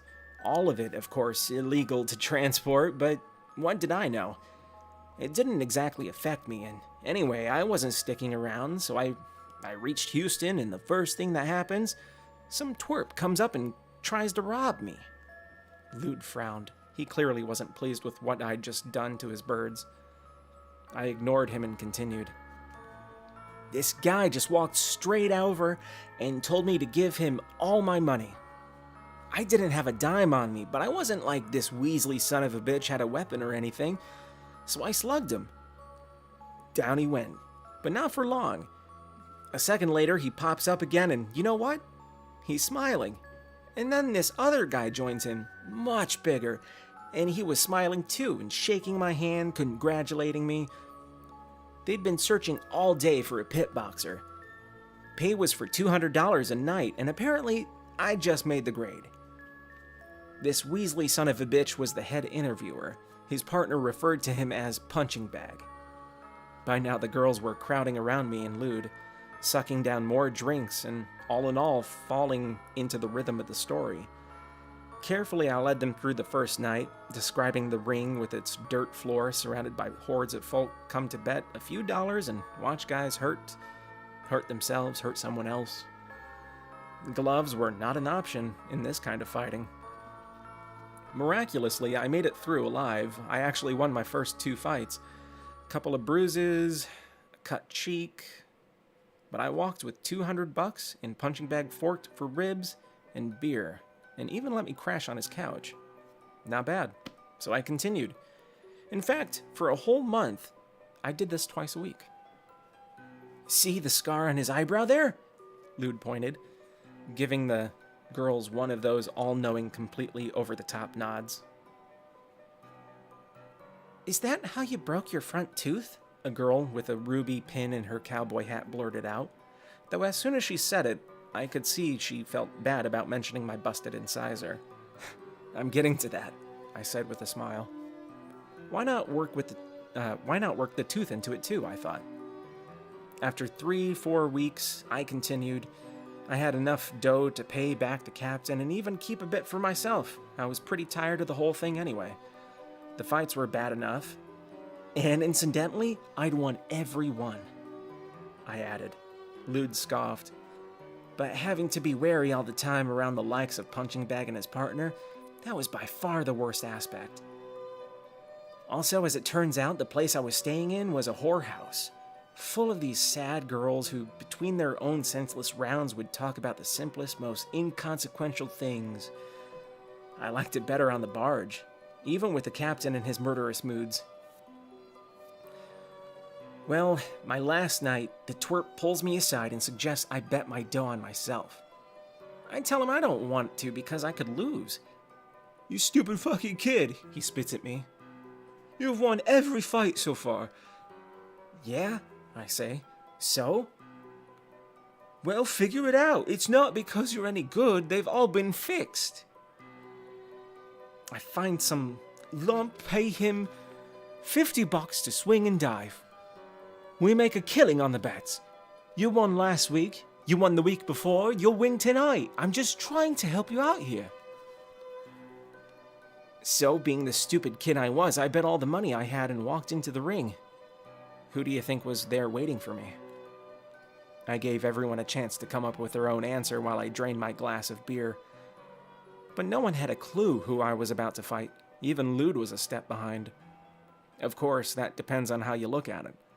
He was also fondling the ass of a girl with a tourmaline in her cowboy hat while she, in turn, or so it appeared to me, was caressing the inside of his thigh. In the middle of all those Houston losers, all of them screaming odds, screaming money, licking their gums for blood, stood Punching Bag, fists all taped up, and not even the flicker of a smile or the slightest bit of recognition in his eye. Boy, let me tell you, he turned out to be a mean-spirited, remorseless SOB. That first round, he knocked me down twice. The second round, I almost didn't get up. All month long, he and his partner had been boosting the numbers on me so that when Punching Bag, and at this point, he was the long shot, slaughtered me, they'd walk with a small fortune. Or run. Me, though, a dumb 19-year-old who had wandered into Galveston after 3 months at sea, I was going to lose my money and wind up in a hospital, maybe worse. Since the fights were just 3 rounds long, I only had one left to do something. His partner threw a bucket of ice water in my face and told me to crawl out there and get it over with. As I wobbled to my feet, I shook my head, and sang it loud enough so he could hear me, but not so loud so he'd think I was selling something. I said that it was all too bad because I'd been planning to use my money to buy a shipment of some stuff worth at least 1,000% on the street. Well, the next round, the last round I should say, Punching Bag broke my tooth. I was out. They'd both originally planned to ditch me, but my little gambit had worked. After what the partner had heard me say, which I'm sure he shared as soon as he could with Punching Bag, they dragged me along, dumped some whiskey into me in their truck, and then started grilling me about that stuff I'd been babbling about, trying to find out what was worth 1,000%. Now I was in a bad way. More than a little afraid that they'd do something really evil if they found out I'd been bullshitting them. Still, if I stayed in Houston, I'd probably be lynched by the bettors who by now had figured out something was sour, which could only mean one thing to them. All explanations to the grave. Punching Bag and his partner, and me, were to blame. I had to think fast, and besides, I still wanted my money back, so... By now, even Lude was hooked. They all were. The girls all engrossed and smiling and still shimmying closer as if maybe by touching me they could find out for sure if I was for real. Lude knew it was pure crap, but he had no clue where I was heading. To tell you the truth, neither did I. So I took my best shot. I pointed them to the barge. I hadn't figured out what I'd do once we got there, but I knew the ship was leaving with the tide early next morning, so we had to hurry. Luckily, we arrived in time and I immediately went off to find the captain who, as soon as he saw me, grabbed me by the throat. Somehow between gasps, I succeeded in telling him about Punching Bag and his partner and their money. All their money, which included my money, most of which was, in essence, the captain's money. That got the bastard listening. A few minutes later, he sauntered over to the duo, poured them coffee mugs full of vodka, and in his incomprehensible accent began going on and on about pure New Guinea value. Punching Bag had no idea that this idiot, or what this idiot was talking about. Neither did I, for that matter. But an hour and 2 bottles of vodka later, he came to the conclusion that the captain must be talking about drugs. After all, the captain kept mentioning euphoria, Spanish explorers, and paradise, even though he refused to show Punching Bag the tiniest bit of anything tangible, vaguely referring to the custom officials and the constant threat of confiscation and jail. Now, here was the clincher. While he's babbling on, this van drives up and a guy no one has ever seen before or will ever see again gets out, gives the captain $1,000, takes one crate, and then drives off. Just like that. And boy, does that do it.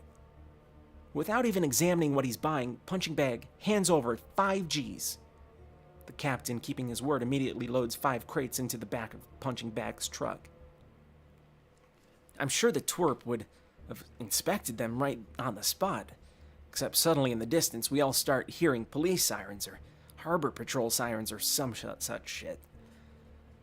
They weren't after us, but Punching Bag and his partner still got spooked and took off as fast as they could. Even after we got out to sea, the captain was still laughing. I wasn't, though. The bastard wouldn't give me any of my money.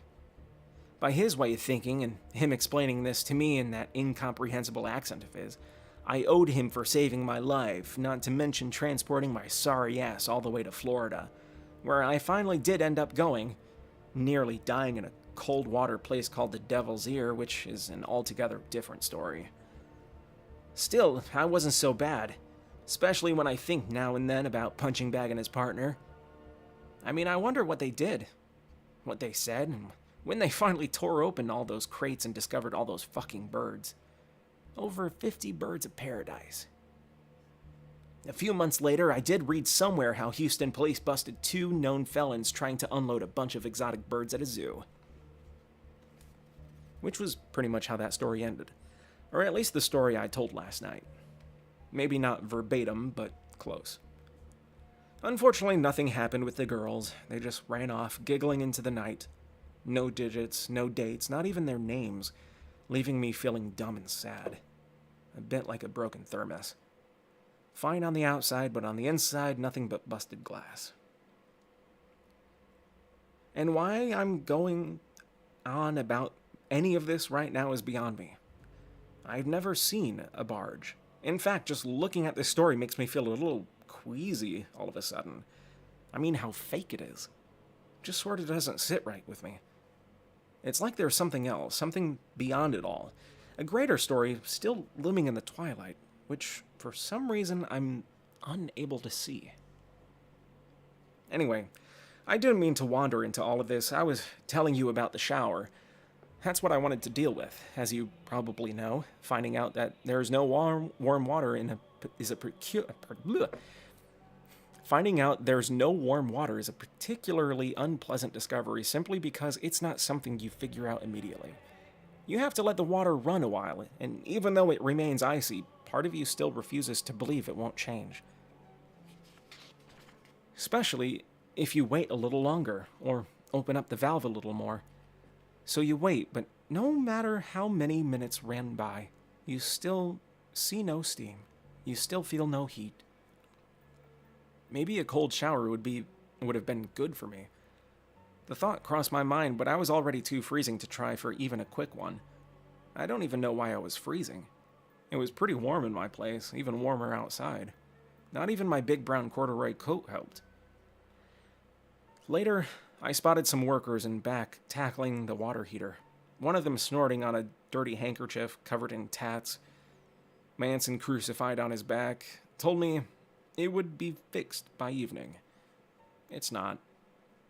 Now, I'm sure you're wondering something. Is it just coincidence that this cold water predicament of mine also appears in this chapter? Not at all. Sapano only wrote heater. The word water back there, I added that. Now, there's an admission, eh? Hey, not fair, you cry. Hey, fuck you, I say. Wow, am I mad right now? Clearly a nerve's been hit somewhere, but I don't know how, why, or by what. I sure don't believe it's because of some crummy made-up story or a lousy water heater. Can't follow the feeling. If only any of it were true, I mean, We'd all be so lucky to wind up a punching bag and still find our crates full of birds of paradise. No such luck with this crate. Let the cold water run. It's gotta warm up eventually, right? And then back to the chapter. What both of these moments reveal is how much Will and Karen need each other, and yet how difficult they find handling and communicating those feelings. Unfortunately, critics have been less than sympathetic. Following the release of the Navidson record, neither Karen nor Navidson's reputation escaped unscathed. Karen, in particular, was decimated by a how do I pronounce this word? By a vituperative stream of accusations from the tabloids, reputable reviewers, and even an estranged sister. Leslie Buckman blows high the roof beams when she calls, quote, Karen Green a cold bitch, plain and simple, a high-fashion model, not even smarter than a radiator, who grew up thinking life revolved around club owners, cocaine, and credit card limits. Watching her burble on about her weight, her children, or how much she needs Navidson made me want to retch. How can she say she loves a man when she's incapable of anything even remotely resembling commitment? Did I say she was a cold bitch? She's also a slut. End quote. With a cliff note. Lie Lexicon and Feminine Wiles, by Leslie Buckman, published in All in the Name of Feminism, a collection of essays, editor Nadine Mustafer, Cambridge, Massachusetts, 1995. Buckman is not alone in her opinion. Dale Cordigan has also pointed out that Karen has anything but a lovely housewife. Karen hardly gave up the promiscuous behavior that marked her 20s. She only became more discreet. With a cliff note, and end quote. Dale Cordigan, Blurbs from Glamour, Volume 94, April 1996. In retrospect, the rabid speculation over Karen's infidelity seems driven by a principally sexist culture, especially since so little attention was paid to Novidson's role in their relationship. As David Liddell once exclaimed, "If she has horns, who's to say he doesn't have hooves?" Cliff note. A Horny Duo by David Liddell. Utne Reader, July-August 1993. Fortunately, unlike the biased treatment offered by the media, Navidson does not hesitate to constantly include in his film evidence of his own failings. In fact, as of late, many have called into question the accuracy of this self-portrait, observing that Navidson may have gone too far out of his way to cast himself in a less than favorable light. Not only does Navidson reveal through Karen, Chad, and Daisy how he spent the last decade perfecting a career in distance, where taking off on a moment's notice to shoot Alaskan fishing boats was something his family had to just accept, even if that 3-day trip slowly evolved into weeks and even months. He also, by way of the film, admits to carrying around his own alienating and intensively private obsessions. As it turns out, though, the first hint concerning these dark broodings does not come from him, but from Karen.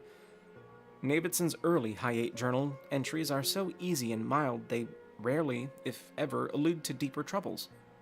Only Karen, staring straight into the little lens, brings up the problem. He mentioned Delisle again. She says in an extremely clipped tone, "I've warned him.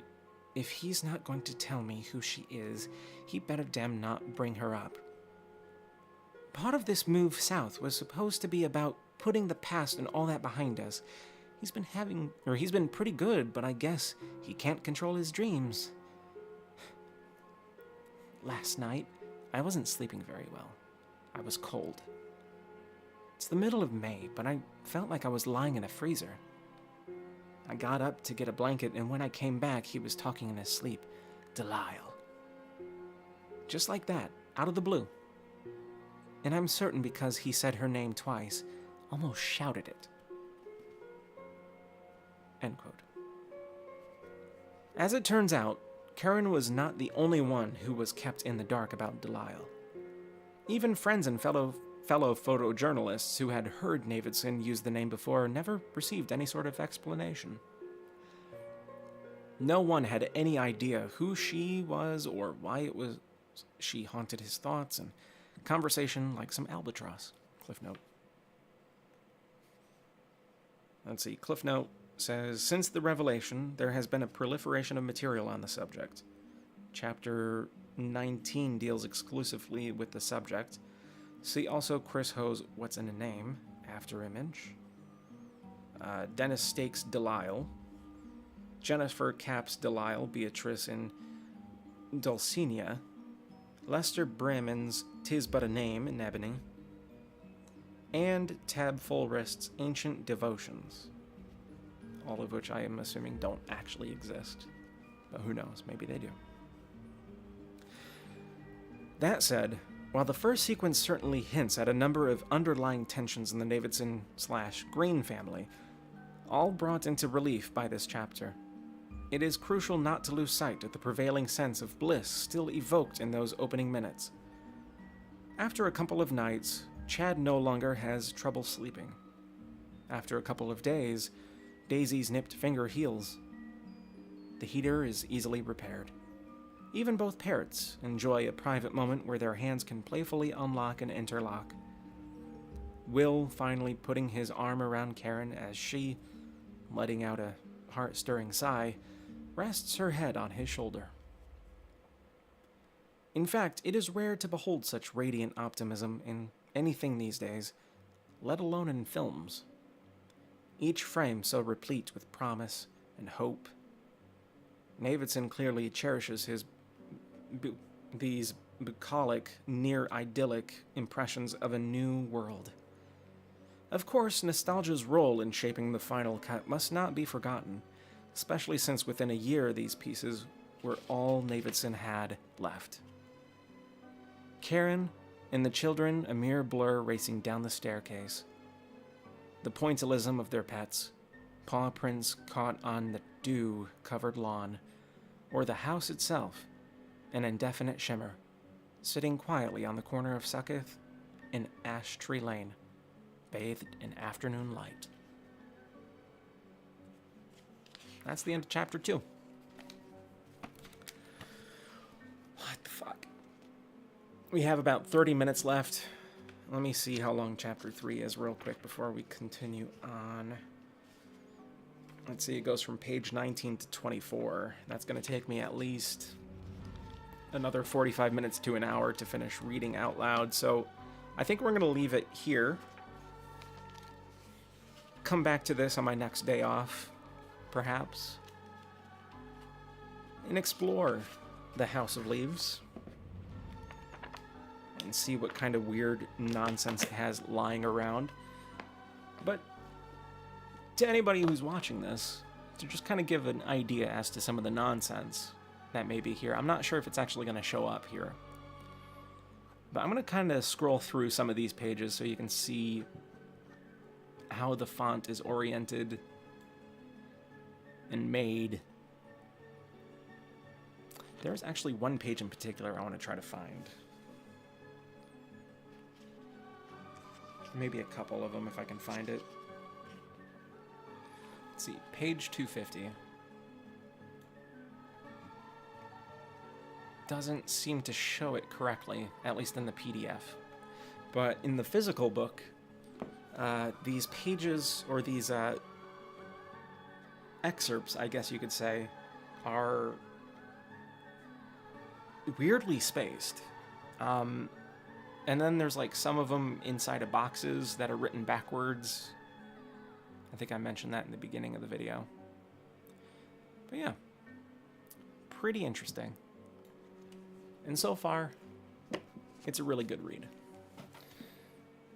Now, since we have about less than 30 minutes left, I have absolutely no idea what the fuck to do. Kind of tempted on ending it early, just because it's getting a little too warm without the AC on. Oh, God. I'm fucking sweating bullets up here. Let me see what I have in my library on Steam. And if there's anything worth playing real quick. Probably not. At least nothing that I have installed.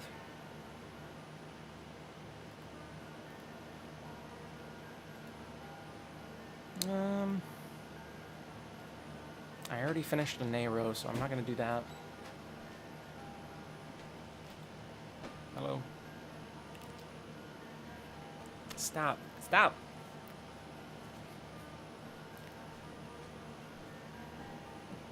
Why you gotta be so mean? I said I was hungry. I know that you said that you were hungry, but not for flesh. I'm always hungry for your flesh. That's weird. Good. No, it's not good. I'm back for another chunk. No, leave me alone. I'm back for a chunk. Leave me alone. Ah!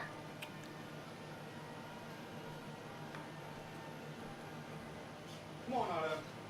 No, don't let him in here. He's gonna pee everywhere. You're not allowed to pee anywhere. That's not gonna help. He's a I'm cutting cat. off your bladder. He's a cat. He doesn't know. I'm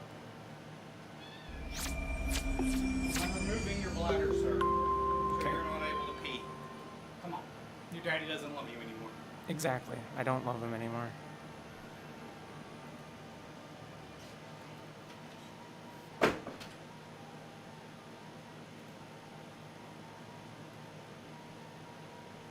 Okay. So we're going to play a little bit of Electrician Simulator, I guess, because I haven't played it yet. See what it's about. Alright. Yes, okay, we can stop the haunty music now, because we don't do that now. Stop the haunty music. Stop. Thank you.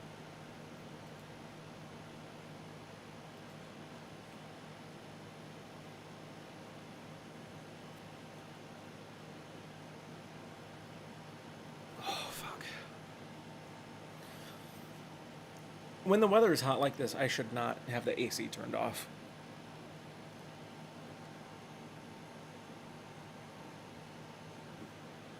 But it's better for reading the book out loud.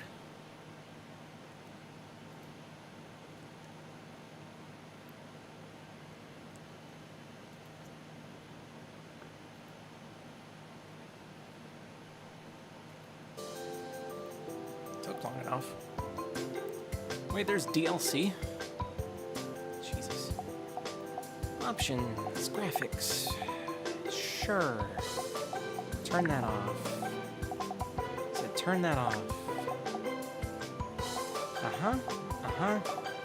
Turn it all on. Make it look real good. No motion blur.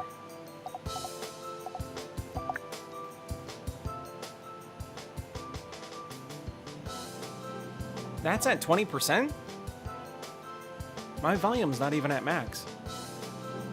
Now it is. It's too loud.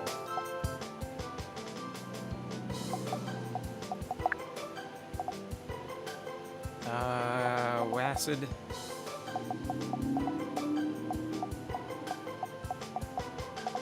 Okay.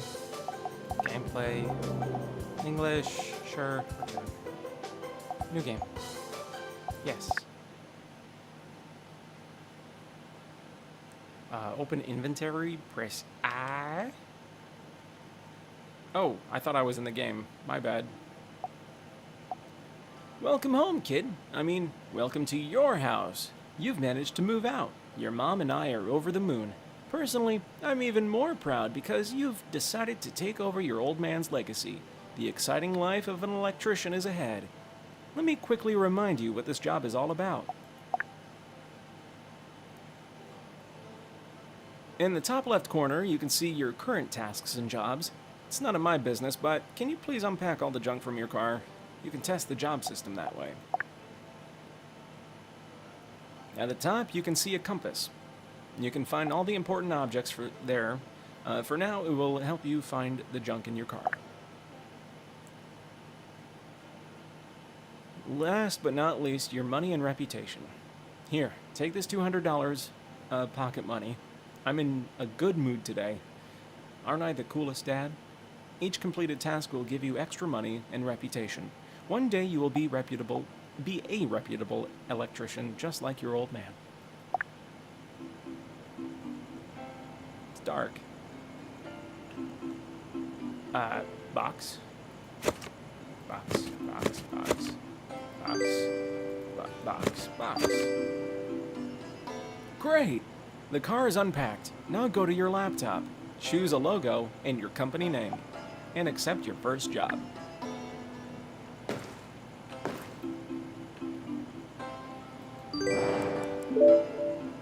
This is loud as fuck. Select your company logo design. I'm okay with that one.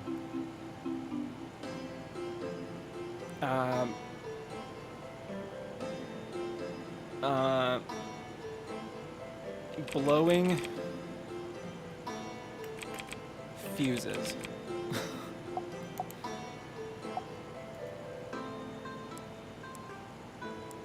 Oh, hello. One of your most basic tasks will be changing light bulbs. Customers really don't like doing that themselves. And fixing switches. Today, you will get a certificate that will allow you to perform these tasks. Just remember to switch off the fuses before you start any electrical works. Collect the required items, blah, blah, blah. Okay, whatever. Let's turn down all of the audio.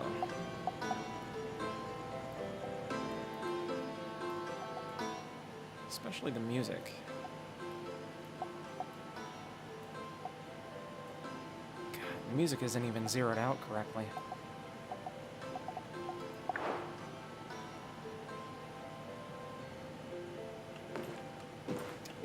Why is it dark, though? I can't see. What's this? Sure. Put on VR goggles.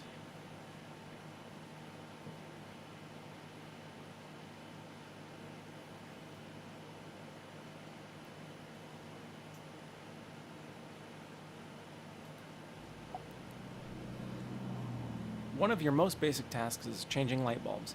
Customers really don't like doing that themselves and fixing switches. Today you will get a certificate. Oh, this is from the email. Okay. Collect the required items. Collected. Collected. Turn off the main fuse. These are fuses. Fuses can be turned on and off. Remember, red means that it's on. Red means danger. That's why we use this color. If you're struggling to identify where a fuse is connected, it's best to turn off the main fuse.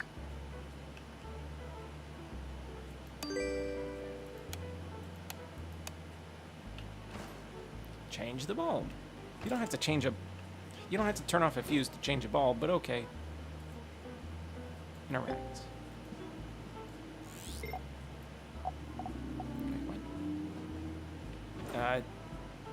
Are there any other bulbs? No? How do we know which one is... Hold on.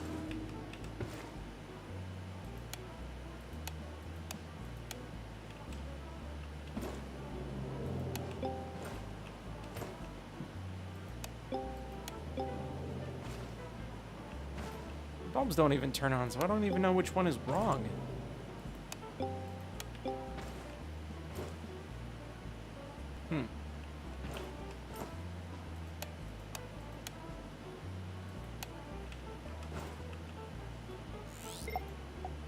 Move item, advance, view. You'll often come across broken bulbs on your way. Just click on the light bulb to remove it. Sometimes clients will want bulbs in different colors. Just remove the working bulb and replace it with the one in the right color.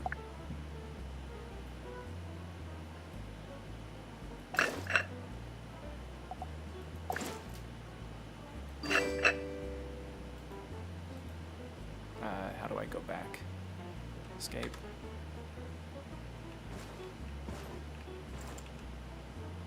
Repair the single switch, repair the double switch.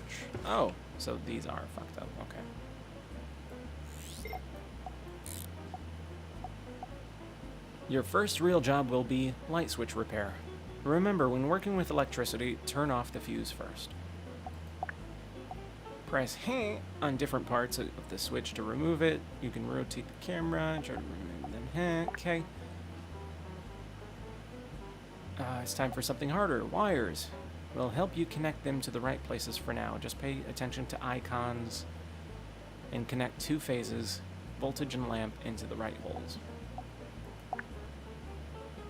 Okay.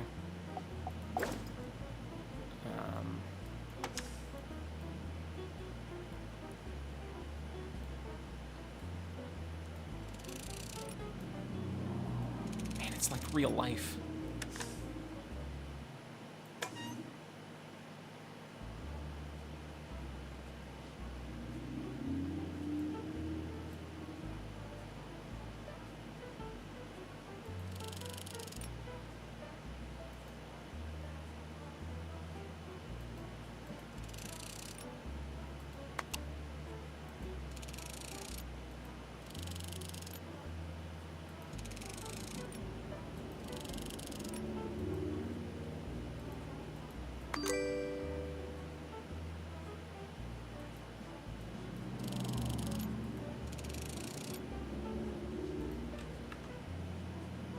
Oh, shit. Wait, what? Oh, fuck, you have to... Okay.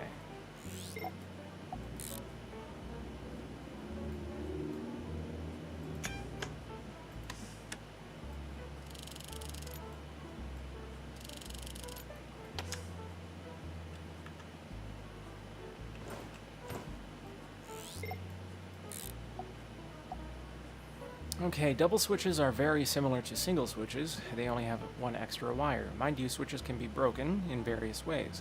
Sometimes they'll be connected incorrectly, and other times they won't be connected at all.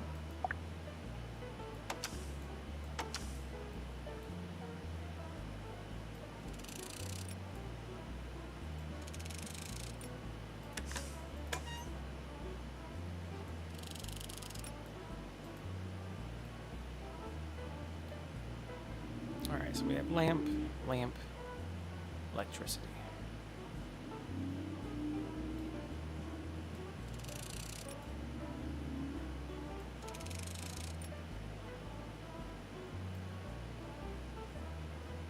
Okay.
I'm kind of hungry too. I need something to eat. I just don't know what.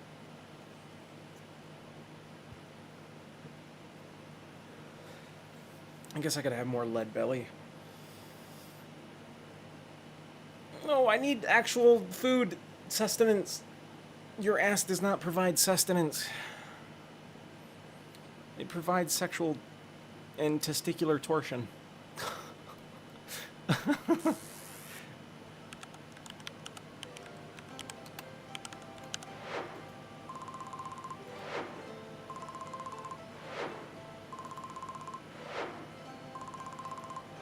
I'm making all the points.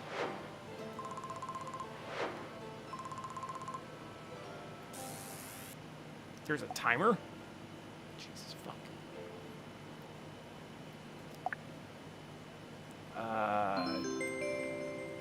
Should I, like, try to figure out what's going on here?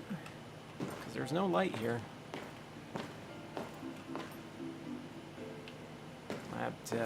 What is this? Open door.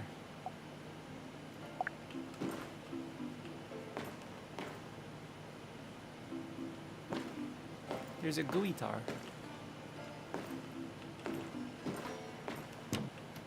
In a potty room. There's a crouch button. I don't have a reflection. I'm a vampire.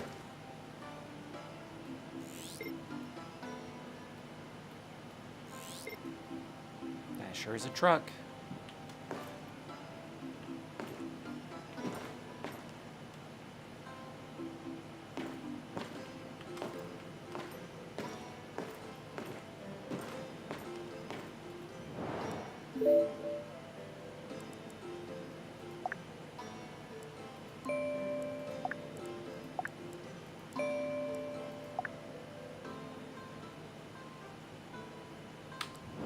Wait, are there due dates on these?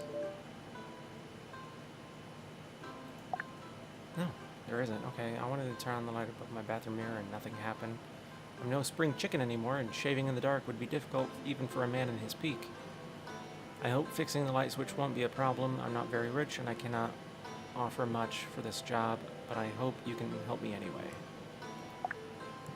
Hello, sir. I found this old console in my grandpa's house. I wanted to play it, but the controller doesn't work. Can you help me? My dad told me that the battery in the controller is wrong. Can you fix it, sir? I don't have any money, so I can't give you anything, but please help. I want to play some games. Play it. Okay.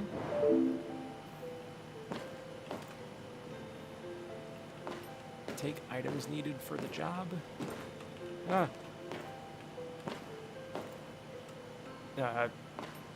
Why is there a door? Oh, okay.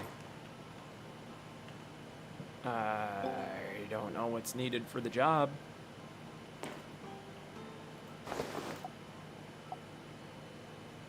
Okay, the big moment has arrived. First time at a workbench. It's been a little bit difficult from the gameplay you saw before. Here you can focus on one device only. Try to disassemble it first. On the left, you could see a list of device parts.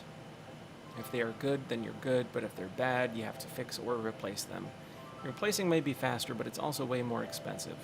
Fixing may be cheaper, but you will also need some tools called upgrades. You can buy the tools directly from the workbench. Be careful, they may break if you use them too much. Try to use the tools wisely and plan all your activities carefully. After everything is fixed, you can test the device. If everything works, you can send the item back to the customer. Good job. Okay. Oh, how do I change mode? Oh, that's what that is, okay. Rotate. Rotato. Rotation.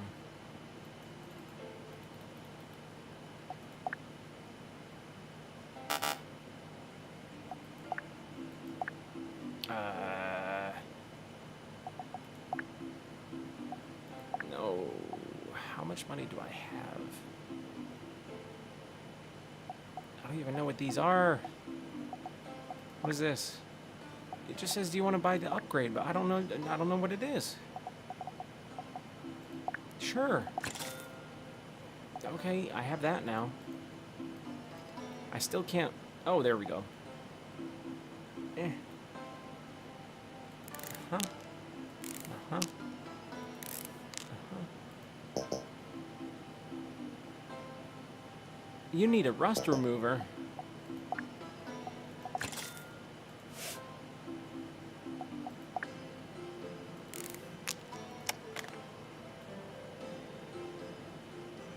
Okay.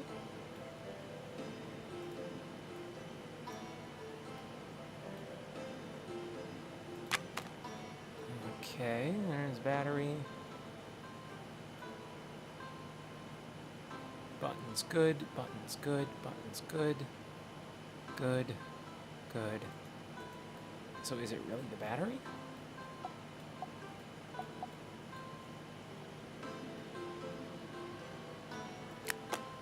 Whoops. Ah, shit.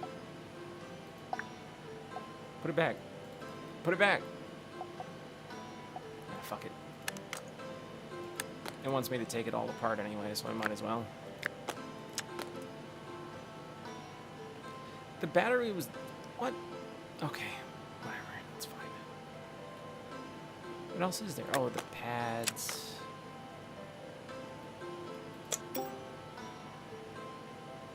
Alright. Controller battery. Replace. Yes. And then assemble. I need circuit board. Yep, sure is a circuit board.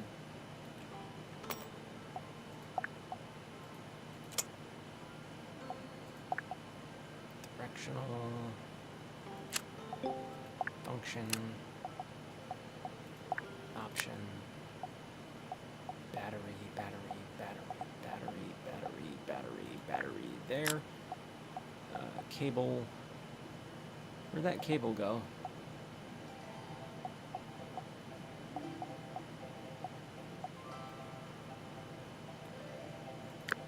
Oh, it just gives it to me? Okay.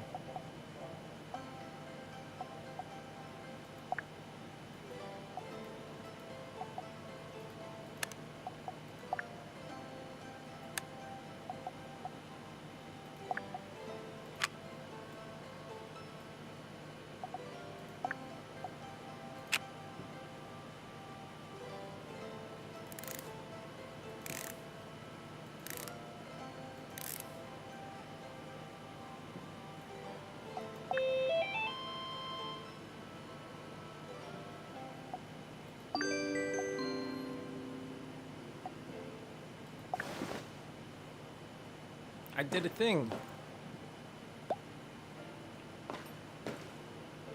When you say take items needed for the job, what ones do you mean?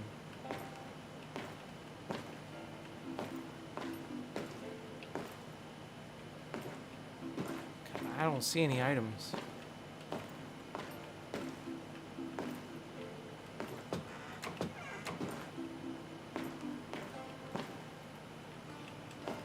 I needed the magnet. Wait. Yeah.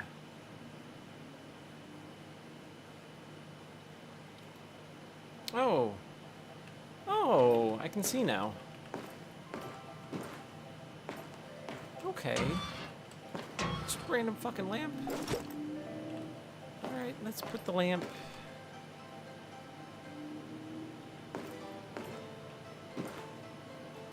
Right there. What's that? Fluorescent lighting.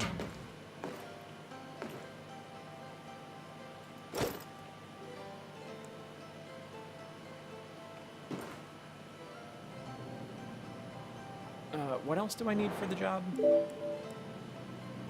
Lamp, bulb, light switch. Yeah, so I just need this screwdriver, really. Wait, did it say that I don't have the pieces?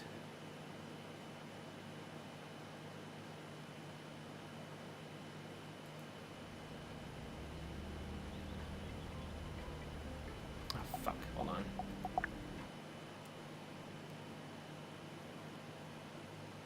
Egg aioli.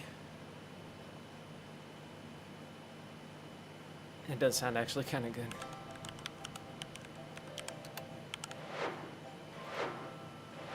Wait, that counted as ending? That shouldn't count. That shouldn't count. That shouldn't count. Shouldn't count. That's gonna count, isn't it?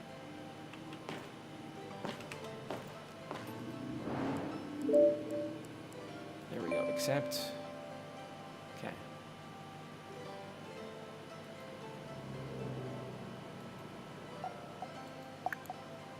Oh, you have to... Okay. How do I know what I'm gonna need, though? Because what if it's not the switch? I just need to check the stuff. So...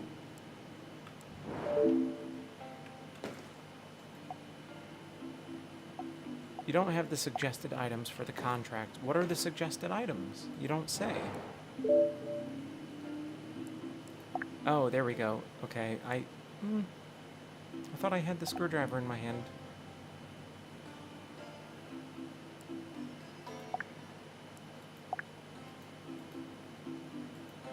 Oh, okay. So it is deselected. So add to cart.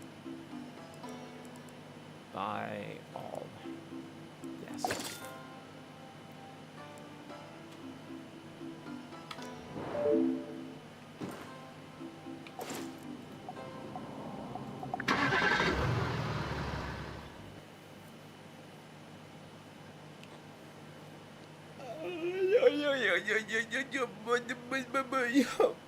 Okay.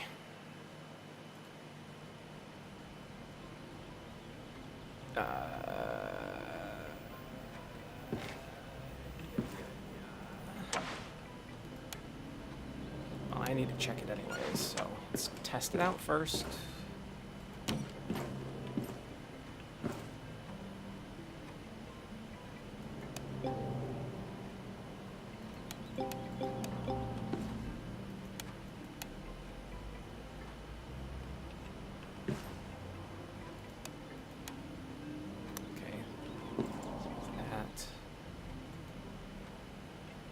Washing machine isn't even plugged in. Why did you not plug in the washing machine? That's a problem right there.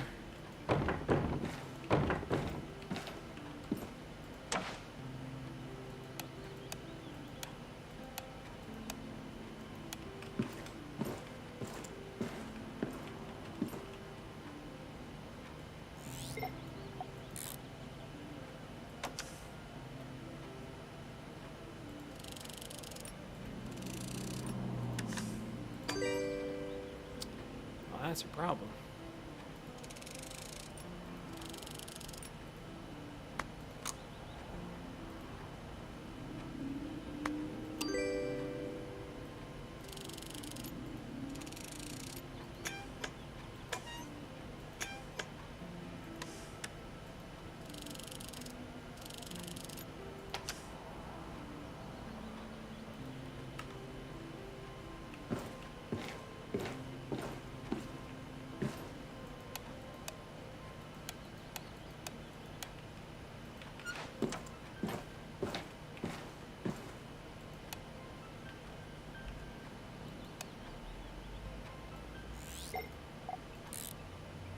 And the bulb's no good.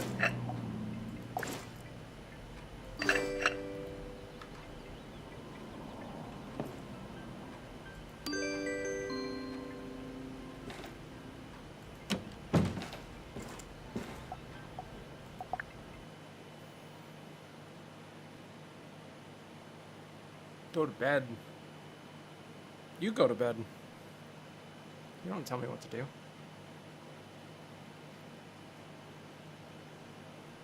Ooh, I want the Christmas lights.